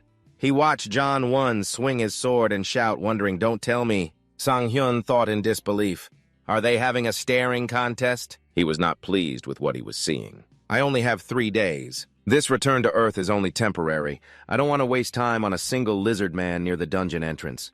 And so Sang Jun stepped forward, much to the other's surprise. He then heard him volunteer, "Let me take it down." Seeing this, Jong-won hastily tried to stop him. "Wait, hold on, it's dangerous." But Sang Jun paid no attention to his words and dashed off. Using instant acceleration, he struck easily, destroying the lizard man. The other man was stunned at the sight. Sang Jun looked at the creature's dissolving body and said, "I interfered because I'm in a hurry, so I hope you understand." Jong-won was stunned for a moment before replying, I understand. "This should work," he said before adding, "and I have a proposal, may I voice it?" He immediately nodded in agreement. "Of course you can say anything you want." A second later, Sang Jun pointed to himself. "I hope I can lead from now on."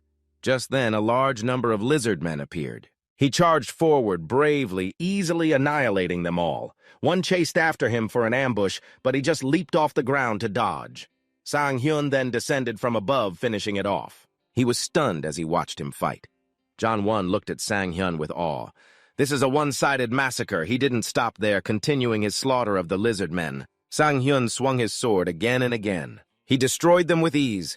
He was stunned watching it all unfold. I might be witnessing a super rookie in action. Next, Sang Jun thrust his sword into a lizard man's chest and pulled out a mana core from within. At the same time, a system notification appeared, D-core, a mana core extracted from the heart of a lizard man. Very useful in alchemy or crafting. Sang Jun then filled his backpack with the mana cores. Jong-won spoke up guiltily. "I'm sorry I can't help with anything other than carrying things." Jong-won assessed the situation and said, "Based on the amount of loot we've gathered, there's almost nothing left here." He replied, unaware of a lizard man launching a sneak attack. "About the loot!" Sang Jun tilted his head slightly, dodging the attack from behind. He then quickly spun around and counterattacked, unleashing a move that sent the lizard man flying. He was thrown hard, crashing headfirst into the middle of the cave as countless rocks and dirt rained down. He quickly raised his hands to protect his head, dodging the debris. After finishing off the lizard man, Sang Jun gave an order. "Let's discuss that after we get out. It could be dangerous if we lose focus." John Won looked at Sang Jun and said, "I'm sorry, but of course I'll do my best to protect you." Afterward, the system displayed a flood of information. "You have absorbed the soul of a lizard man. Your proficiency has increased by 0.7%. You have absorbed the soul of a lizard man. Your proficiency has increased by 0.7%. Sang Jun absorbed it while thinking to himself, "I'll absorb the souls," while pretending to yawn. Suddenly, he was startled, thinking 0.7%. "It seems it'll be very difficult to raise my proficiency with D-rank monsters now." Very quickly, Sang Jun and he reached a large cavern. John Won saw it and thought in surprise, "We actually made it to the boss room with just the two of us. So this is the boss room entrance." He suddenly felt excited. "I never thought I'd get to challenge a boss." Just clearing half of the dungeon would have been considered a success. Then John Won looked over at him. But with this guy, clearing the entire dungeon is actually possible now. Sang Jun turned and asked, "Well, I want to enter the boss room. How about you?" He immediately agreed, answering, "Of course, but don't you need to rest?" He quickly replied, "No, I'm fine." Then John Won went inside with him. "All right, then let's go." Very quickly, the two of them stood before the Lizard King. He couldn't help but marvel. "So that's the Lizard King?" John Won suddenly asked curiously, "Do you have a plan?" Sang Jun calmly replied, "You wait here." He couldn't believe it and blurted out, "What, wait, you don't have a plan or anything?" Meanwhile, the Lizard King brandished its sword and charged aggressively towards him. He smiled without any fear. Not really. As the monster charged aggressively from afar, Sang Jun was utterly surprised by its incredible speed. So he fell back to dodge its attack. As Sang Jun dodged, he felt that its speed was incredibly fast, completely unsuited for its size. However, he wasn't afraid at all, because Sang Jun attacked from behind the monster, then he raised his sword and launched a strike. It's not like I can't keep up with it. Just then, it swung its tail in a counterattack. Unable to defend in time, Sang Jun was thrown backward. Seeing this, John Won shouted in worry, "Han Sang Jun." At that moment, he calmly kicked away a large boulder. As Sang Jun landed safely, a system notification appeared. "The soul has absorbed the user's damage." Suddenly, he flashed a sinister smile. "That's right, it has to be at least this difficult for me to be able to properly test out my new skills." Only then did John Won let out a sigh of relief. "I thought you were going to die." Meanwhile, the monster stared intently at Sang Jun. And he stood there calmly speaking, "But your throne is broken." Sang Jun suddenly had a bad feeling. Why does this feel like a bad omen? Just then it channeled its power with a growl, and the monster began to radiate an incredibly terrifying killing intent. He found himself bound tightly as a system notification appeared. "Slow movement skill has been activated. All movement will be slowed by 25%. Sang Jun quickly created a defensive shield. Consequently, the system displayed a notification: the skill Strong Break has been activated. The player possesses twice the amount of magical energy as the user of the slow movement skill. All slowing effects on movement have been nullified. Seeing this, it roared in anger.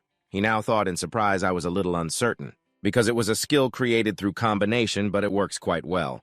While the monster was glaring at Sang Jun with killing intent, a painful cry suddenly echoed through the cave. John Won. He was attacked and couldn't help but cry out, "I can't control my body." John Won trembled as he pleaded, "Han Sang Jun, help me." The monster's gaze shifted as it spotted new prey.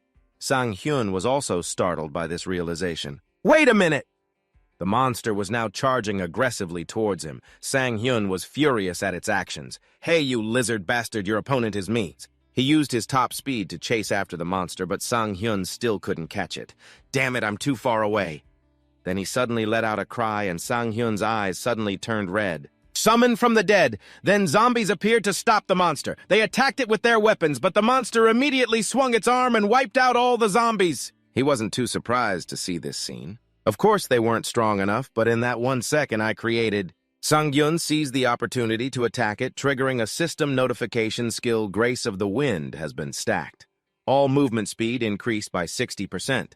Current skill stack progress 6 out of 7. Only then did he let out a sigh of relief. I managed to save him. The monster collapsed. A notification appeared: Dungeon Boss, the Lizard King has been defeated. The next Dungeon Boss will appear in 14 days. Then countless notifications appeared. Your stats have increased significantly from absorbing the Lizard King's soul. Strength has increased by 1 point. Agility has increased by 1 point. Stamina has increased by 1 point. Strength has increased by 4 points. Stamina has increased by 5 points. He was suddenly stunned when he saw the notification you have absorbed the Lizard King's skill. Skill Spirit Eye, low proficiency. 0% effectiveness. In battle, you will be able to see an opponent's invisible attacks. Meanwhile, elsewhere, Ujin yawned. He lamented melancholically besides 3 gates opening at the same time. Nothing special has happened at all. How boring.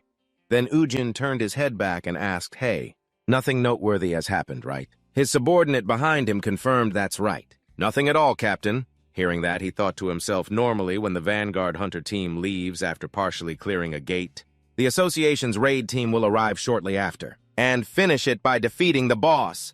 Ujin sat there muttering, "I'm from the same association, so why doesn't my team get any assignments? Those lousy raid teams. I'm so jealous." Then he smiled gleefully. "If the raid team clears the gate in a single run, my management team gets a bonus." Suddenly, Ujin calmed down. He closed his eyes and pondered that's only possible if they have an A-rank hunter. If there's a high-level hunter like that here, it would be insane, right? Just then, Sang Jun and Sang Jun returned to everyone's surprise. The subordinate loudly announced the Vanguard team for the 3rd gate has completed the raid. And they're out. Ujin was startled and turned to ask, "It's already over." The crowd, still in disbelief, began to chatter. What? Only 2 people cleared this dungeon? Then they must have come out after clearing half of it. The sight before him made him widen his eyes in astonishment because the spatial gate was changing color. At that moment, a terrified Ujin thought, the gate's color turning gray means... He quickly realized that the boss room had been cleared. A second later, a panicked Ujin ran towards him. He rushed up to question Sang Jun. "Is it true that the gate has been completely cleared?" He glanced at Ujin and said coldly, "Excuse me, but who are you to ask me that?" Only then did the man adjust his clothes and introduce himself. "Please forgive my rudeness. I'm the person in charge of the gate that suddenly appeared in this park. The captain of the Hunter Association's gate management team, Shin Ujin." At the same time, Sang Jun walked over and asked curiously, "Are you here to buy the ownership rights to the gate?" Ujin immediately confirmed that information. "That's right, we'd like to make a proposal to you two." Before he could even finish, John 1 cut in, "Then that's not something I can decide." Ujin blurted out in confusion what... He was stunned to hear the explanation that Hunter Han Sang Jun had cleared this dungeon alone. Ujin, horrified, now spoke up if he did it all by himself. "Then he must be an A-rank hunter." Sang Jun immediately denied it. "No, I'm a C-rank hunter. That's not important right now. So why don't we get to the main point?" He got straight to the point. "How much do you want for the ownership rights to the gate?" After he spoke, Sang Jun thought to himself, "If I reveal that I'm from the Tower of Trials, it will just be more troublesome." He regained his composure as Ujin from the gate management team stated an offer to buy it for 1.2 billion won. He couldn't believe it, thinking 1.2 billion.